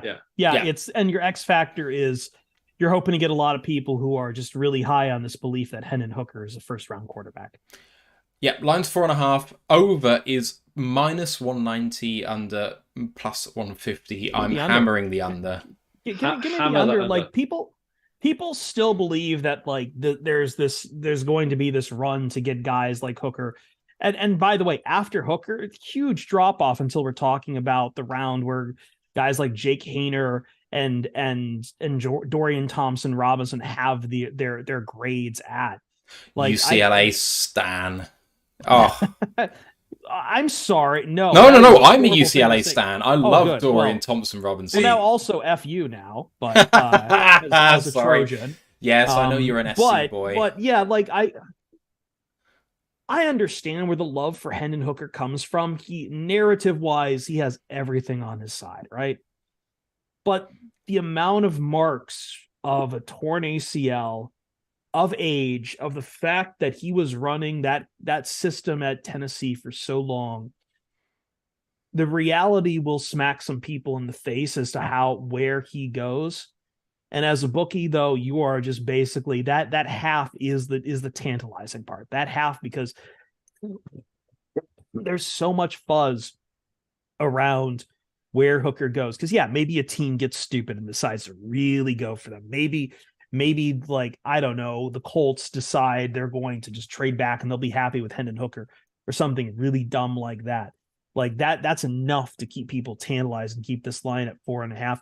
For me, though, if I'm taking it logically and assuming everyone's trying to be smart, 4 is where I have the first round quarterbacks, and the under is where I'm taking the value. And that's very good value.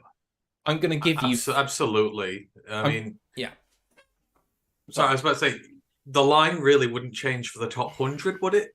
I mean, obviously you put Hooker in there, but would you go less? Would you smash under at 5.5 in the top 100 for quarterbacks? I'd smash the over for 5.5 in the top 100. You think Tanner McKee goes as well? Well, I read a piece on why teams are starting to consider spending low day 2 comp picks on quarterbacks because of the recent success of mid-round guys. There's a recent phenomenon that a bit more mid-round guys than we're used to doing have some semblance of value, whether it's Russell Wilson or Dak Prescott or some of these guys just hitting Jalen Hurts. You have... No, sorry, continue. Sorry. No, you go. I could buy what you are saying there, but this isn't the class to do it with. That mess may be true. Yeah, this is not the class to do it with. Like, Max Duggan, I could have sworn was going to be a guy that maybe like even the Cowboys could fall in love with, but like everything I've said say Max Duggan's going on day 3. And if like understand that a guy from TCU who runs like Max Duggan, who throws like Max Duggan, if that's not enough to entice someone like the Cowboys on day 2, then this isn't the class to do it with. Like, I just don't see that talent out of Jake Hayner, and I don't see that talent out of Duggan. I don't buy this belief that Stetson Bennett's a day 2 guy either. And like, it feels like this is the year where if you're taking a guy on day 2, you're reaching like hell to taking a guy on day 2. And I just don't think that there's going to be that many teams who are going to reach that hard to take guys like Bennett, DTR, Duggan. Like I don't think that's happening this year. I agree with your general premise that you're talking about. I just don't think this is the quarterback class that'll be that. So where do we think Hooker's going to go? What pick number roughly? I'm going to say like about 45. Yeah, it's exactly I'd say the number he's still a top 50 pick. He's still a top 50 pick, just low 50. And I don't know, because there are teams like Minnesota. Kirk Cousins is coming into his end there. Are they going to be tempted and not trade the farm for a guy like him? Don't forget, they tried with Kellen Mond a few years back. They're not averse to trying these stupid tactics of going later, so he could go earlier. I mean, I think I can't see them taking him at 20. Is it 23 they're taking him? And obviously, we've got their second round pick. But no, that is true. But there's talk that they want to trade up for one. So if they're not willing to do that, and Quessie's a value guy, that's why I don't think he'll do the trade up massively together, because I just don't think it's a value thing for him. But if he's still there, will they go for him? Maybe. I think 40 is more his area. I think you'll see him go around 40. Someone will take a pick there when he falls a little. Someone will trade up and get him. I've got 3 more markets to give you, a little bit of discussion, and then we're going to get out of Dodge. The first one, you get 3 seconds to think about, and then we're moving on. I want line and whether you're going over or under, because this is a basic, very quick thought. Running backs in round 1, go Ant. 1.5 over. Steve. 1.5 under. Chris. 1.5 over. 1.5 over is the favourite, minus 205 under, plus 160. So you've all got the line right, which is great. But that was kind of a no-brainer. The overall under bit was the interesting bit. Let's move on to tight ends. The famous Anthony Fitzpatrick said earlier on in this process that 4 would go in round 1. Still boggling the mind. But what is the line? What is the line and what are you taking? What do you think it should be? 1.5 over again. You think it's 1.5? Yikes. Okay. What do you mean? Mayer and Kincaid, absolutely. Okay. Bengals need a tight end. They'll be the second one to get it. They'll be the second one to take a tight end. Who else wants to take a shy at tight ends? Sure. I'm going to say 2.5, and then I'll lean the over. Yeah, I'm saying 3.5 under. So the line, and this is the only line that we have, which is not a half number in all of DraftKings. It is an even number. The line is 2. And the favourite is over 2, minus 300, under 2, plus 225. So you can push that. I think that reflects the reality that they really, really think that only 2 go. Darnell Washington to be a first rounder is plus 105.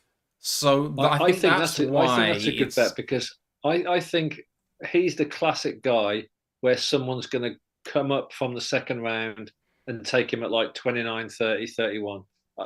I can see Washington going there because someone like just absolutely falls in love with him and has got a high second round pick and makes a trade.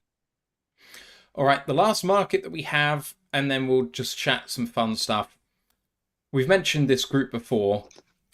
Wide receivers in round 1.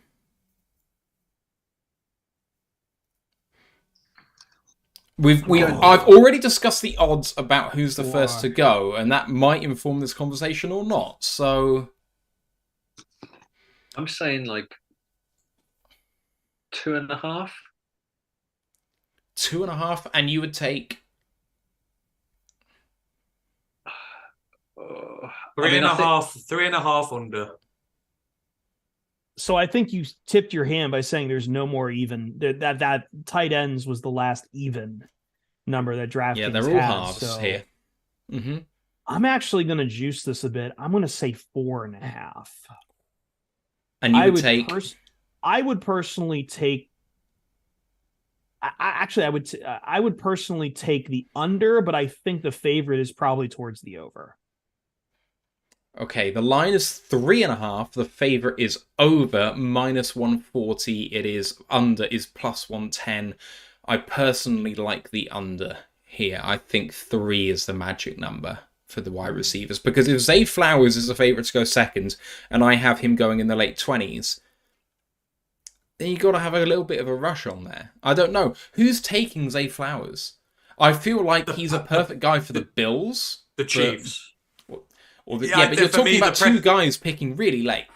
The pressure points for me are the Patriots and the Chiefs for Zay Flowers. So that's it. The Chiefs love guys like him, and they just keep adding to their offense. They don't really care about the defense. They will just beat you by outscoring you the entire time. The rich keep getting richer. All right, that ends the markets that we have. In fact, no, there's one more market. Lions first drafted position.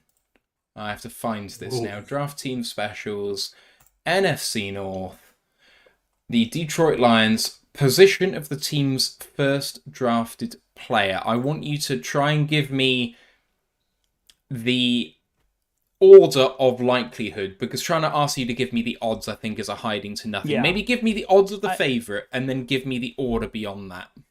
Oh, I can't give you the odds of the favorite, but I will give you. I'll say corner is going to be the. Yeah, corner. I'd maybe go a little lower at like 180. I would go corner, and then after that, I would go.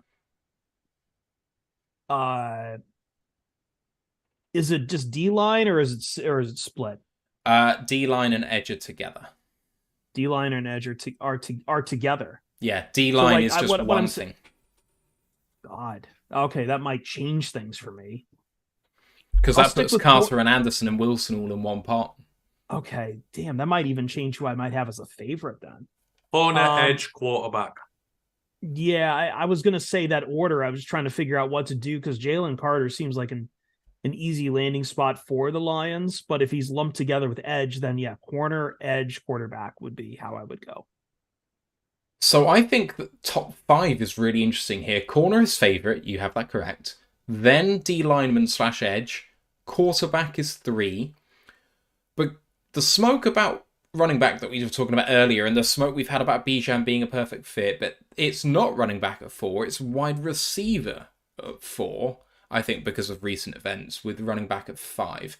Tight end all the way down at 7 makes me quite happy. Cornerback -130. So if you really think we're going to go corner, that could be pretty good value.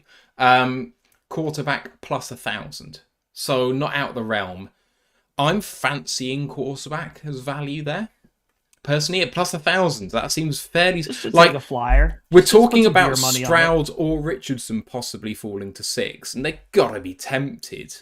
Does this take into account the theoretical possibility of a trade as well? It's just the first drafted player position. So if we trade down, we could trade up. We could trade up and get a quarterback. I mean, who knows? Or an edge. We talked about 6. At 6, that's the right order. If you move up or down, that changes significantly. Mm-hmm. Right. I'm just going to do one more thing because we've been doing this for a little while now. I want you to give me a name. I don't know how deep your draft knowledge is. And Chris, I know that your mock drafts tend to be 3-rounders. This might be a little harsh on you.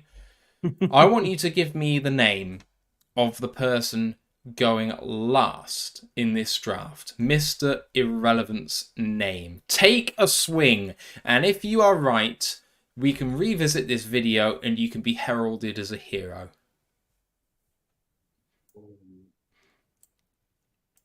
I'm gonna need a minute. Yeah. I don't think that's going to be a quick one. Yeah, I didn't really think about this too much. I don't. So I don't know quite how many picks there are in the draft. I think there was 259 last year, if I remember rightly. Like so let me give you some of the names on my consensus board that are in that realm, and let's see whether any of them jump out to you as someone that might be that like last pick in.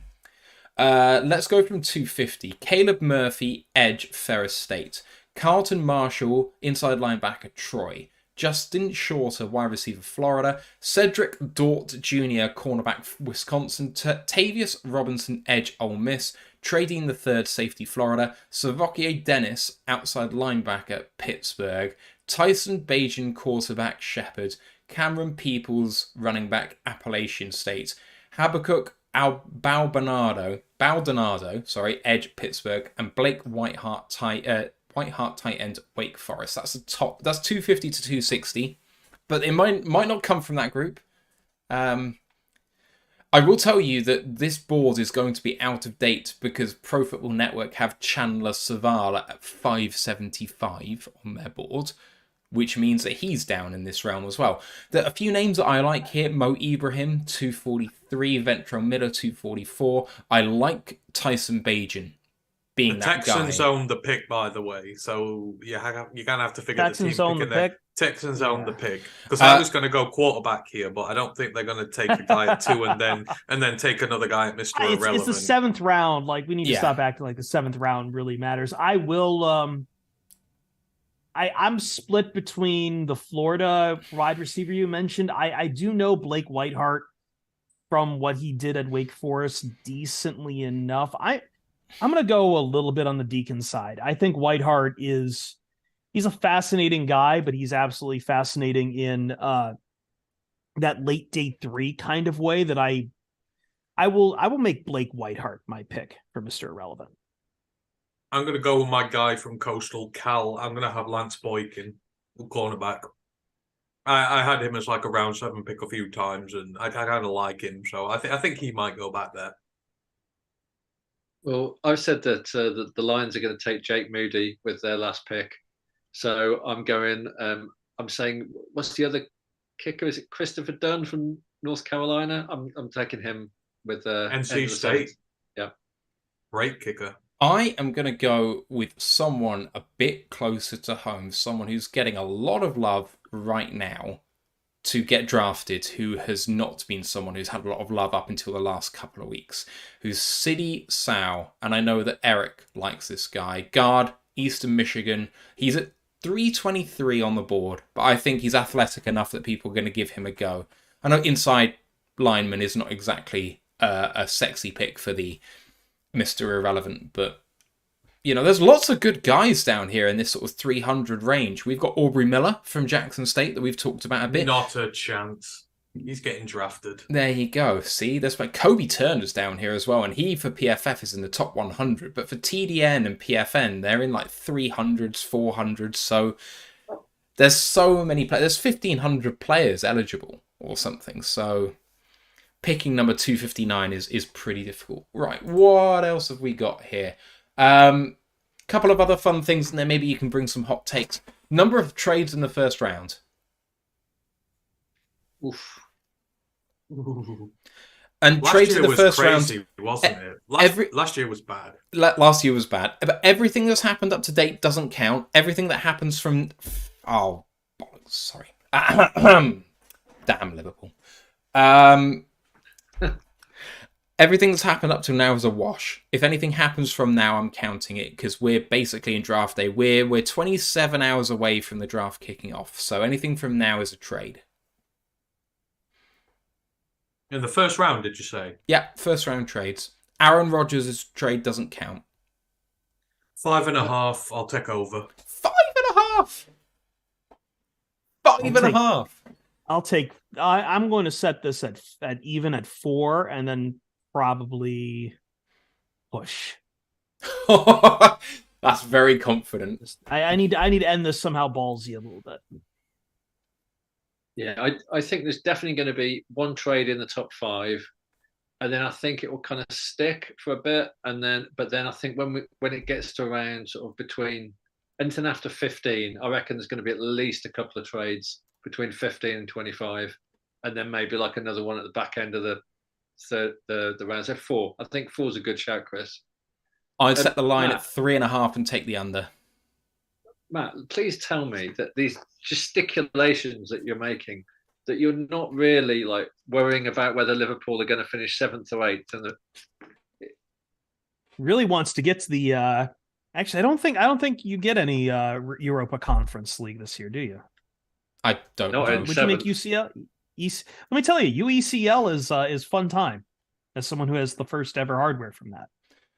Yes, you're a Jose fan for that, I guess. But yeah, My I'm man running into the tunnel, telling someone to go watch tape, watch Holland play. Fantastic. Go watch Man City play because he just fucking hates the Dutch. Is fantastic. I'm taking 3 trades in the first round, so I'd set the line at 3.5 and take the under. I think. Odds the last one, and then just one question to get to. Odds of a Lions trade. Yeah. Oh my I God. think I can quite easily see us trading out of 18. I think we could be one of those teams that could First trade down first 18. round trade 6 or 18. All I want 18. is odds. No. I just want odds of like a trade or not.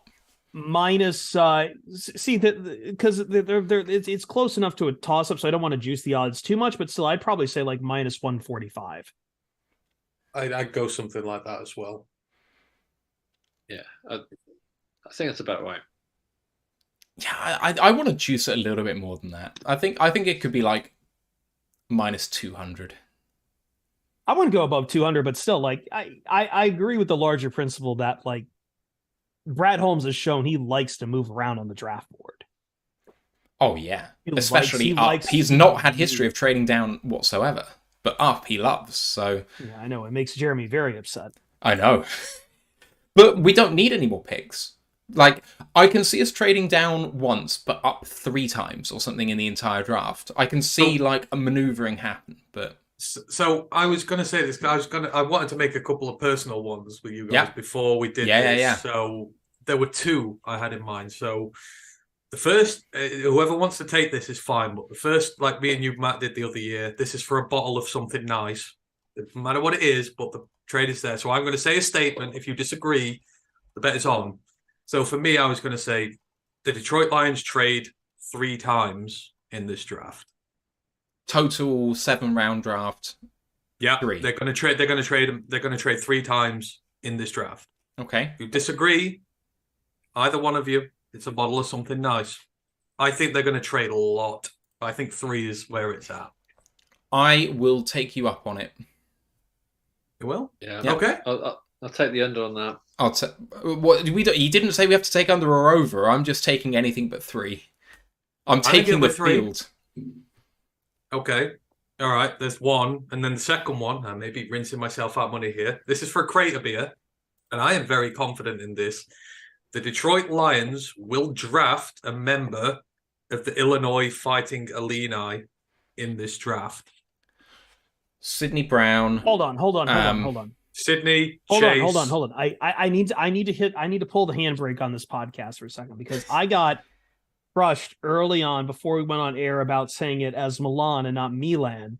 And I'm not going to let you sit here and talk about the Fighting Illini as the whatever you just pronounced it as. I said Illini, didn't I? Illini. I said Illini. You said Illini. It's Illini. Illini, then. I'm sorry. I apologize. Right, let me read to you all of the eligible players from Illinois this year. Devin Witherspoon, Sidney Brown, Jatavius Martin, Chase Brown, Kendall Smith, Alex Pajerwick, Calvin Avery, Luke Ford, and Peyton Vining. And apologies to Alex Pajerwick, the tackle, because that's not a name you can say in English. So it's there. I'm saying that we will draft a member from Illinois, and I will not say the rest of it for respect for Chris there. Hey, I'm learning. I learned Maryland. I will learn eventually. Listen, to be fair, you couldn't butcher it worse there's than still I did. Americans who can't figure out Missouri. Like this, American dialect is beyond effed. So is anyone going to take me up on that? No. Oh, all right. So you all think we're drafting someone from Illinois? Okay, that's interesting. Here's one from Dan Pask. The Lions draft more which of this team? The Tennessee Volunteers or the Illinois Fighting Illini? Illini. So yeah, I got it right. That's Hooker, Darnell Wright, Jalen Hyatt. They've got. I will give you the Tennessee. Draft. I'll give you the Tennessee eligible players. Tennessee is Darnell Wright. This is in order of the consensus board. Darnell Wright, Jalen Hyatt, Hendon Hooker, Cedric Tillman, Byron Young, Jeremy Banks, Princeton Fant, Jerome Carvin, Paxton Brooks, Trayvon Flowers, Latrell Bumpus, what a name, or Lynn J. Dixon, and that is LYN-J Dixon. I lean towards Tennessee in that. Just the amount of names I've heard from the Vols while doing longer mocks, while talking about day 2, day 3, like I think the Volunteers had a very good roster last year. They're graduating a lot of their guys. I think I would lean Volunteers on this. Ooh, I don't see. The thing is, if you take one of the Illinois DBs, then you kind of rule the other two out. I don't think you take two of them, and then there's Chase Brown really after that. And you're going to take him at running back? I don't think so. I'm calling it a push. I would say Tennessee there. I think Wright and Tillman alone are very tempting. I just think Wright's going too early for us. I think he'll go top 10. Hooker will be not someone that we covet. I don't think we'll go for Hyatt either because it's not a stylistic fit. So I think Cedric Tillman's a fit, but does he go too early? And then Byron Young's the only other really draftable guy. He's the only guy that's remaining. There's only 5 guys in the top 300, and there's 5 guys in the top 71 for Tennessee. So I can find a way to get Tillman and Byron Young on the team, but you're talking about 2 day 2 picks. But if you're definitely saying that there's a good chance we get an Illinois guy on there, well, I'll say we take Tillman and it's a push. I don't see how you get 2 Tennessee players on the team. You know, the scary thing is, I think there'll be multiple Florida players on this team by the time this is done. And you remember the last time we did that? Well, I mean, we've already got You say Anzalone. scary. You say one of those is probably AR-15. Let's go! I reckon Ventrell Miller would be big on the list as well for a linebacker. For a later linebacker, I think he'd fit us perfectly. I think Ventrell could be in there. And then you've got Osiris Torrance. Could be in there. You want a guard? Does anyone else want to lay any parlays for us? I do like this one from Wisco Lion fan in the chat about which NCAA conference will have the most picks from. I think the answer is easily SEC, but if it's in round one, is Lions, this, for the or Lions. total draft, or for the Lions? How do you want to frame whichever it? way you want to take that. Whichever way you want to take that. Ooh. Because it is draft wise, if I made this full draft wise, I would say SEC is probably easiest the top. But then I'm curious what the number 2 conference is after the SEC. And I think for my money, it would be the Pac-12. See, I think the Big Ten would have a shout. You got Devon, you got Keanu Benton, you've got a stack of offensive linemen coming out of there, secondary guys. I just see it every year, like the amount of players that the Pac-12 puts into the NFL gets very much so under the radar. And then you start listening to, because again, this is part of the problem with the Pac-12 is that they play a lot of night games, and they play a lot of night games on the Pacific time zone.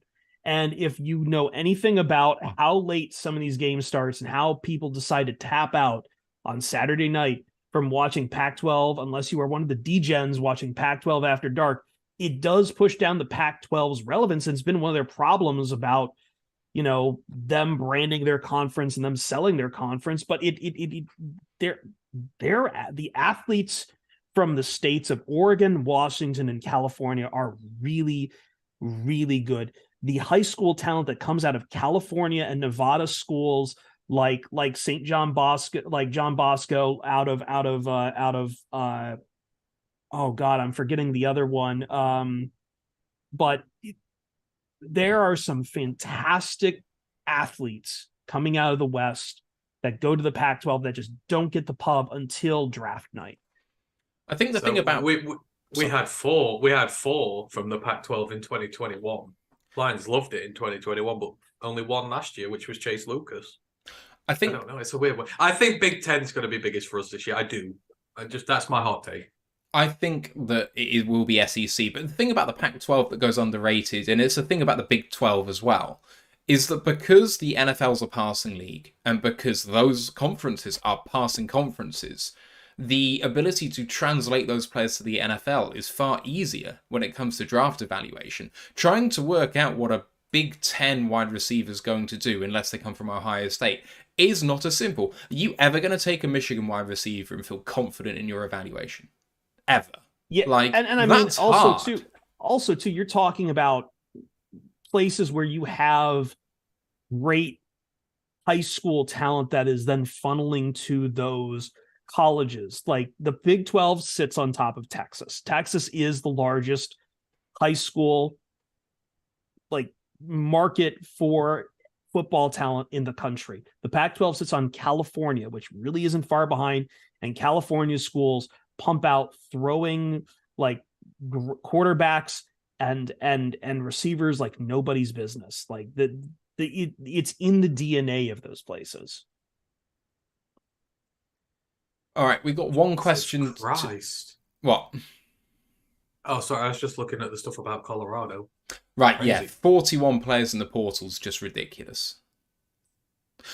Right, we've got one question from Mike the Marine. He's talking about he's saying, is there any truth to the tight end Darnell Washington dropping down draft boards following poor athletic testing or some sort of I don't know what's happened with him, but there's been some sort of smoke that he's falling down boards for some reason. Anyone buying that? No. Sorry, who's falling down? Darnell Washington, apparently. There was some sort of rumor that he'd done badly in some sort of testing, or I don't know, some sort of bad character stuff. I don't know. No, I think he's a fringe first round pick, and I think he will be a first round pick. Yeah. There was some more Jalen Carter stuff today. Is it Todd McShay? I think said that he'd heard from sources in Georgia that most of his teammates were glad that he was out of there and wasn't coming back next season, and that just more fuel to the fire. But I still think he's going top 6. Yeah, I do too. I really do. Medical concerns, apparently, according to Steve Shattuck. So, yeah, there we go. Anyway, any final takes anyone wants to bring before we end the recorded part of the show? I just want to get to this damn thing. Yeah, it's been this season in general this draft season in general has felt long, and it's felt exhausting. Maybe it's because the Lions have 2 picks. Maybe it's because nobody can seem to settle on these top 5 picks. Maybe it's because this, that, or the other thing. I feel like I've been running low on my fumes for a minute, and I'm just ready to get this going. I'm ready to get this going and just. Yeah. But isn't it weird, because this is the longest the Lions have gone into a season in some time? You know, we're usually talking mock drafts like early November, but this year we're still in the playoff hunt in January. Not many people were doing it, so it's been a lot less time actually talking about mocks. But like Chris says, it feels much worse this year. It does. It does. Right. That's it, people. We have done it. We have completed the pre-draft cycle. Next up is day 1 itself. Our preview show will start at 2:30 Eastern time, and 20 minutes later, after we have a little bit of a preview, we will be welcoming in our colleagues at British Bird Gang, the Arizona Cardinals podcast. They have great knowledge about the Cardinals. Obviously, pick 3 is of interest there. We'll be on for about an hour previewing things for ourselves and with them, and then we resume at 6:20 Eastern time. We will then be joined in succession every 40 minutes for a 20-minute chat with the UK and Irish Packers, the Atlanta Falcons UK, the UK Cowboys, British and Irish Eagles, the Panther Nations podcast, the DC Tweet Team, Arrowheads Abroad, the Kansas City Chiefs fan group, and the Red, White and Buffalo Blues podcast. So you have 9 different interviews tomorrow for 20 minutes with some absolutely terrific guests, most of which, I think all of which we've had on the show before and are really, really good value. So you want to check that out. Chris, it's been a long time coming, but it's been great to have you back. And before too long, maybe post-draft, we need to have you back to rag on some of these guys we've taken. Yeah, after the draft is when it starts to crash for me, just because it then hits the reality of we then have like 4 months before any actual football is played, and that's always a long time for it. But hey, I'm going to be up on Pride to Detroit stream all 3 nights of the draft, and just probably drinking fairly well. And I know Morgan Cannon, who's joined Pride of Detroit recently, and he's been phenomenal, and he's going to be with me for most of those nights. I think Hamza's going to be back with me up on there too. We'll see if he actually remembers to wear a shirt this time. And that's kind of where we get down. We'll just be sitting there losing our minds watching all of this. And I can't wait. I honestly can't wait. It's incredibly fun. And thank you guys so much for having me back. As you say, it's been a long time coming. And I always love seeing just how the Lions empire across everything just grows as this team gets more and more attention and activates more and more people and invites more and more people. This is a fan base I love because there's no real, like, I know there's some crusties out there, but I feel like most of the people I know who I like don't treat this at all like this is some gilded bandwagon nobody is allowed to climb up onto, that it's for everyone.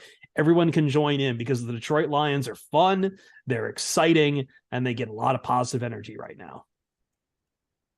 Yeah, it's true. Yeah, I love Morgan Cannon. I think he's been a really great addition to your show. So I'm big time proponent of him. Anyway, Steve, and it's been real. This draft cycle's been brutal for a variety of reasons that we've talked about, but it's almost done, and it's going to be a great weekend. I can't wait to spend it with you guys.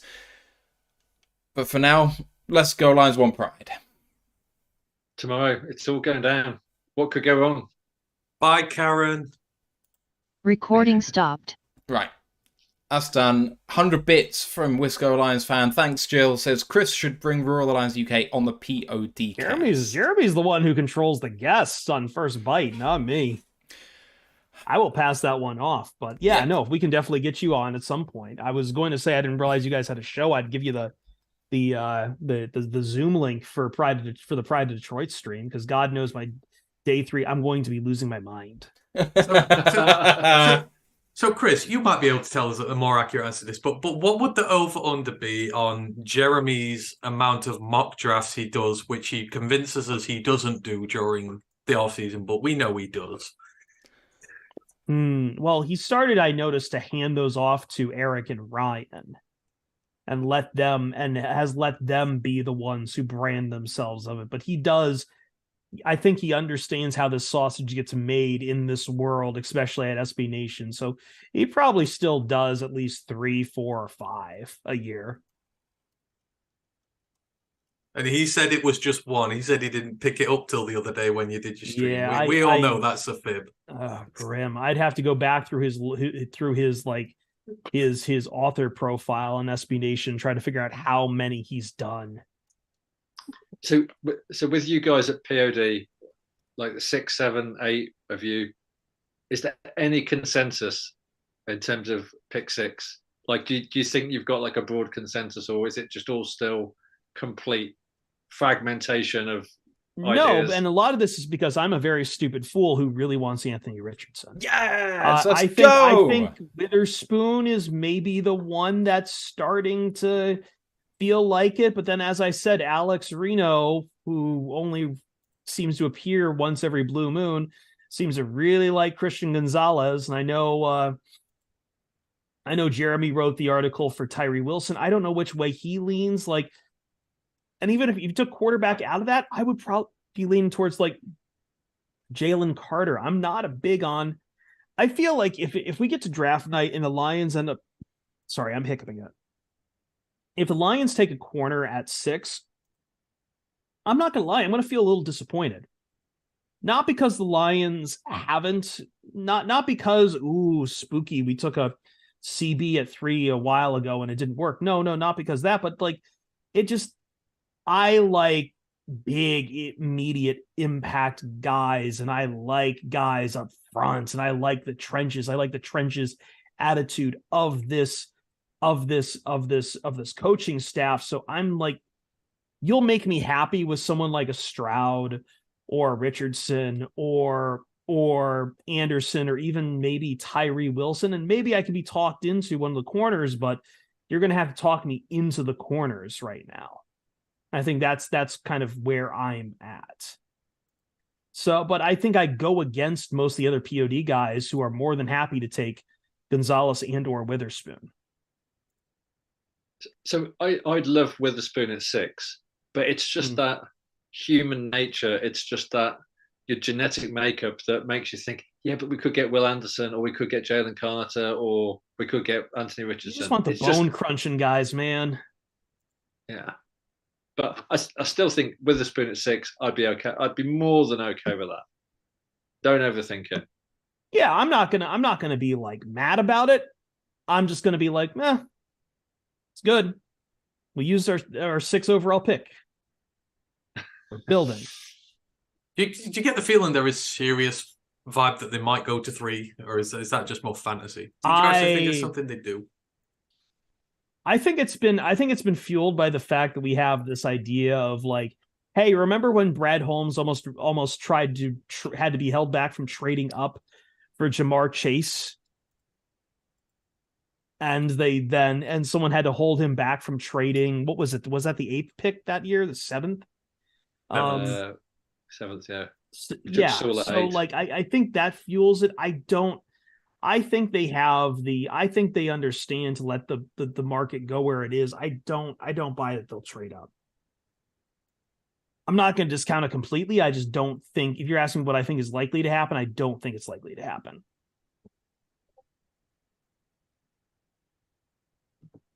Sorry. Robert Sala's proof Aaron Rodgers is fitting right in. Went in one of the meetings earlier and he was walking around barefoot. He's awesome. Oh, no. Maybe he can recommend a darkness retreat to Zach Wilson. I really want to tweet out, hey, New York hashtag barefoot is legal, but now without my blue check mark, I don't know who will get my irony at this point. I think I'm worried about the gremlins that I will call in by using the hashtag, but I'm going to risk it for the biscuit. I think the only darkness retreat Zach Wilson is interested in is the darkness of Aaron Rodgers' mum's room. That would be about it. Jesus, man. Oh, there it is. Erling Haaland just broke Mo Salah's record. 90 plus 5, 4-1 City. That's the title. Sewn up. Bro, like three weeks ago, The Athletic was writing that Man City has a better chance now but like when there was still like 8 points separating them, that Man City has the better chance to win the Premier League. Arsenal is a fucking doomed death club. Taxes and Arsenal choking. It's sad because I know a few more, like a handful of like American Arsenal fans. I'm like, how did you involve yourself in this? Why did you accept this in your life? Could be worse. You could be a Chelsea fan. So obviously, someone tried to push me to be Chelsea when I was like a few years ago on the POD Discord, and I'm like, I've already got one Lions in my life. I'm good. No, this would be like, I guess, the equivalent of being a Steelers fan or something over there. You know, that you had maybe not Steelers, someone else back who was good in the 90s but have not been good since. But you picked them at a good time and then they just were really bad up until now. That's what Arsenal were. Dominating in the 90s, everyone got on the bandwagon, then they got stuck with them afterwards, and they've been no good. Broncos, Dolphins, Bears. Cowboys. I'm not going to say Bears. Cowboys are a great example, actually. They are a wonderful example. A team who were all dominant, great. I feel like Steelers. If I'm going to make this, I feel like I did this last time I came on the show, right? I feel like the Steelers analog is Man United. Yeah, I agree, 100%. Steelers have won a trophy since United, because the 1970s were Man United's worst decade of all time. If your reference point to try and not make the comparison right is 53 years ago and count, then, you know, I don't think it's relevant. Matthew. Just, not a good day for Liverpool, was. Oh, wait, Liverpool no, good won, team. actually. Yeah. Sorry.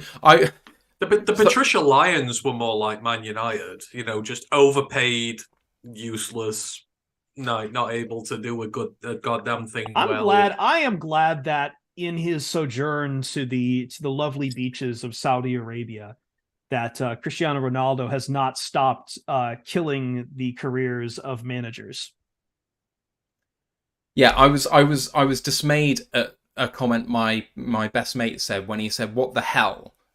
right at the end of the game when we were 2-1 up. So I'd assume we'd conceded. But he's actually sent me a snapshot of the fact that there was 15 minutes added time in the Forest-Brighton game, where Forest beat Brighton 3-1. Yeah, I saw +9 on like ESPN score ticker at the top. I'm like, what the hell? 15 minutes? Did someone die? Just really teasing out the pain of Hove Albion, I guess. Yeah. But now this gets really fascinating because like the soccer segment I've done on Fox Sports Radio, couple weeks running now, I've been asked about Leicester City if they're going to get relegated. And now like I was like, all right, looks like Nottingham's going to fall into that. Now at the points, like puts the Tootsies back on for Everton and Leicester. I think there's just so many bad teams this season. So many bad teams. I want Everton to go down so bad. Yeah. I want Everton to go down so bad. They are just a team who have no ambition in life. They don't care about anything or doing anything. And it's like, you need to get relegated. It might jolt something in you, but it must be the worst team to support in the country. In terms of comparisons, you would call West Ham and Everton are the unflushable turds. Like, every season, they're there and just ready to go down the U-bend into the Championship every season, and they never do. It's the turd that keeps coming back. West Ham and Everton. Chelsea lost again today. One day meanwhile, Sheffield United seems to be the like something that like you thought the toilet paper you thought you flushed, but then it just comes right back up. Maybe like a burp, like that you just something you eat that keeps repeating. Yeah. I find it. I will say another comp I do like. I've been fascinated by some of the white papers on football over there about football from in your language football now, but because for as long as I have watched American football, usually you will hear, especially on the college side of things, as college football is fractured, has become harder as more and more teams come in there, as more problems appear at the seams for college football that the NCAA cannot solve, and that the NCAA, quite frankly, has decided they're just not interested in trying to solve anymore. Hot takes and talking heads have all talked in this country about how college football needs a commissioner. College football needs a football czar to guide them. They need someone like a Goodell who can be, maybe not the best example, Goodell sucks, but you know what I'm saying. You need like an office standardized to guide everything.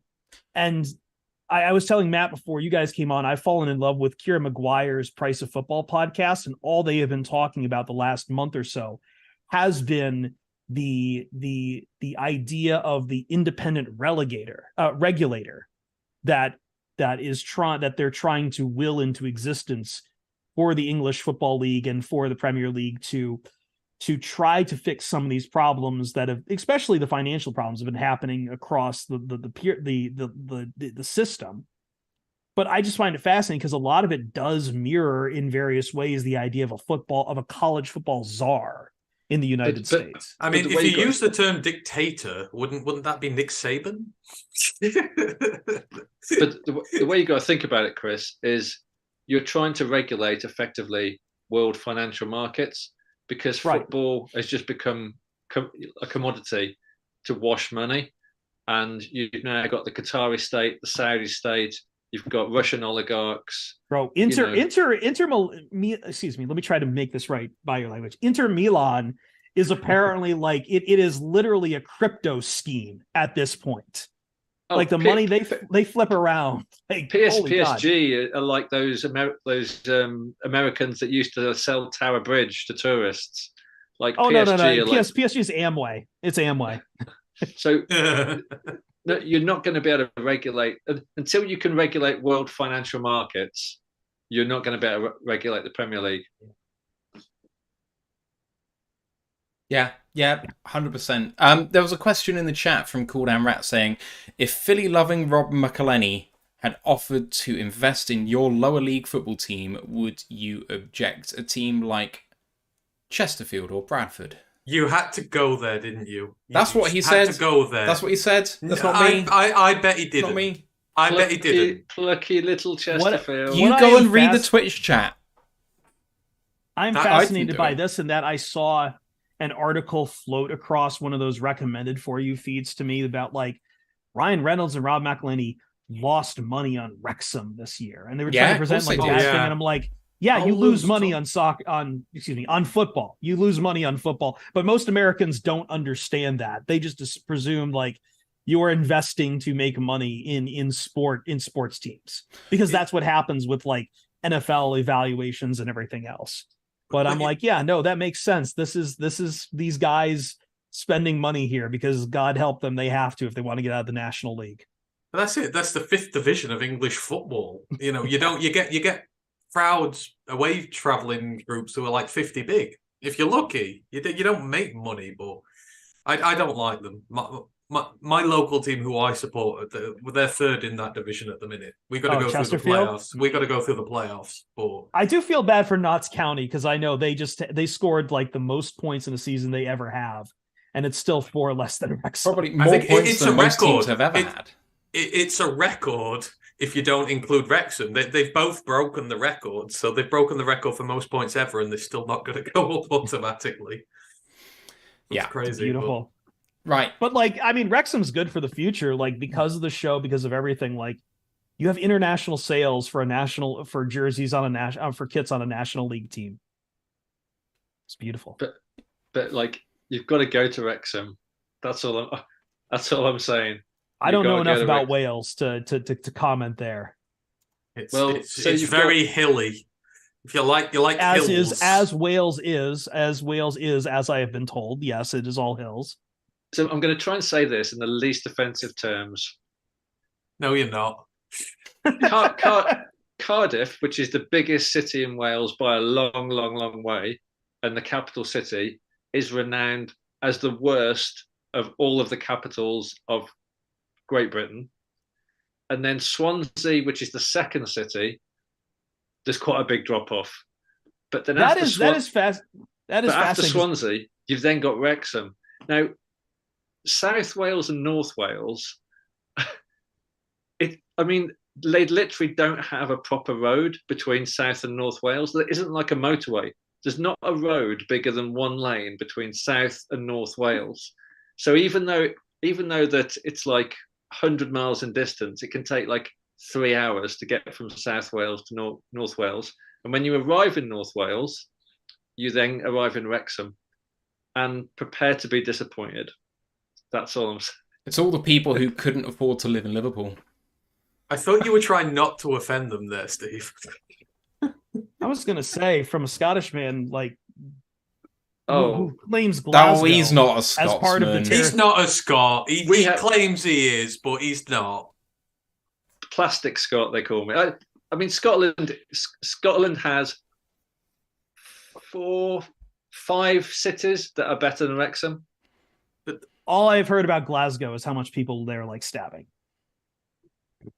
Yeah, See, Which, as a Roma fan, makes me at home. I'm just going to say that. See, the thing about Man United fans is they've got to try and attach themselves to something they're not, like fans of the team. You know, in his case, you know, he is an actual fan of the team, but he's trying to attach himself to a country he's not part of. Well, I've lived in the country for 20 years. I'd say I'm fairly attached. Well, I found the first Scotch weeb, apparently. Scotch Weeb. weeb. Oh, sorry. Weeaboo.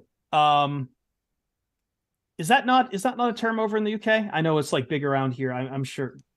Weeaboo is someone who is utterly in love with kind of like me, with Japanese culture. Ah, like Anglophile is for like. Yeah. Weeb, Weeb, You'll see it thrown around a lot on the internet, and I'm sure this is going to have a what is it, a Dunning-Kruger effect. You're going to start seeing that word a lot more now. I'm sorry. That's all good. Right, I'm going to draw the stream to a close at the very least because it's been a while. Guys, thank you very much for sticking with us. We'll see you tomorrow night. Hope you enjoy the draft if we don't see you before then. But for now, goodbye. Thanks, everyone. Thanks.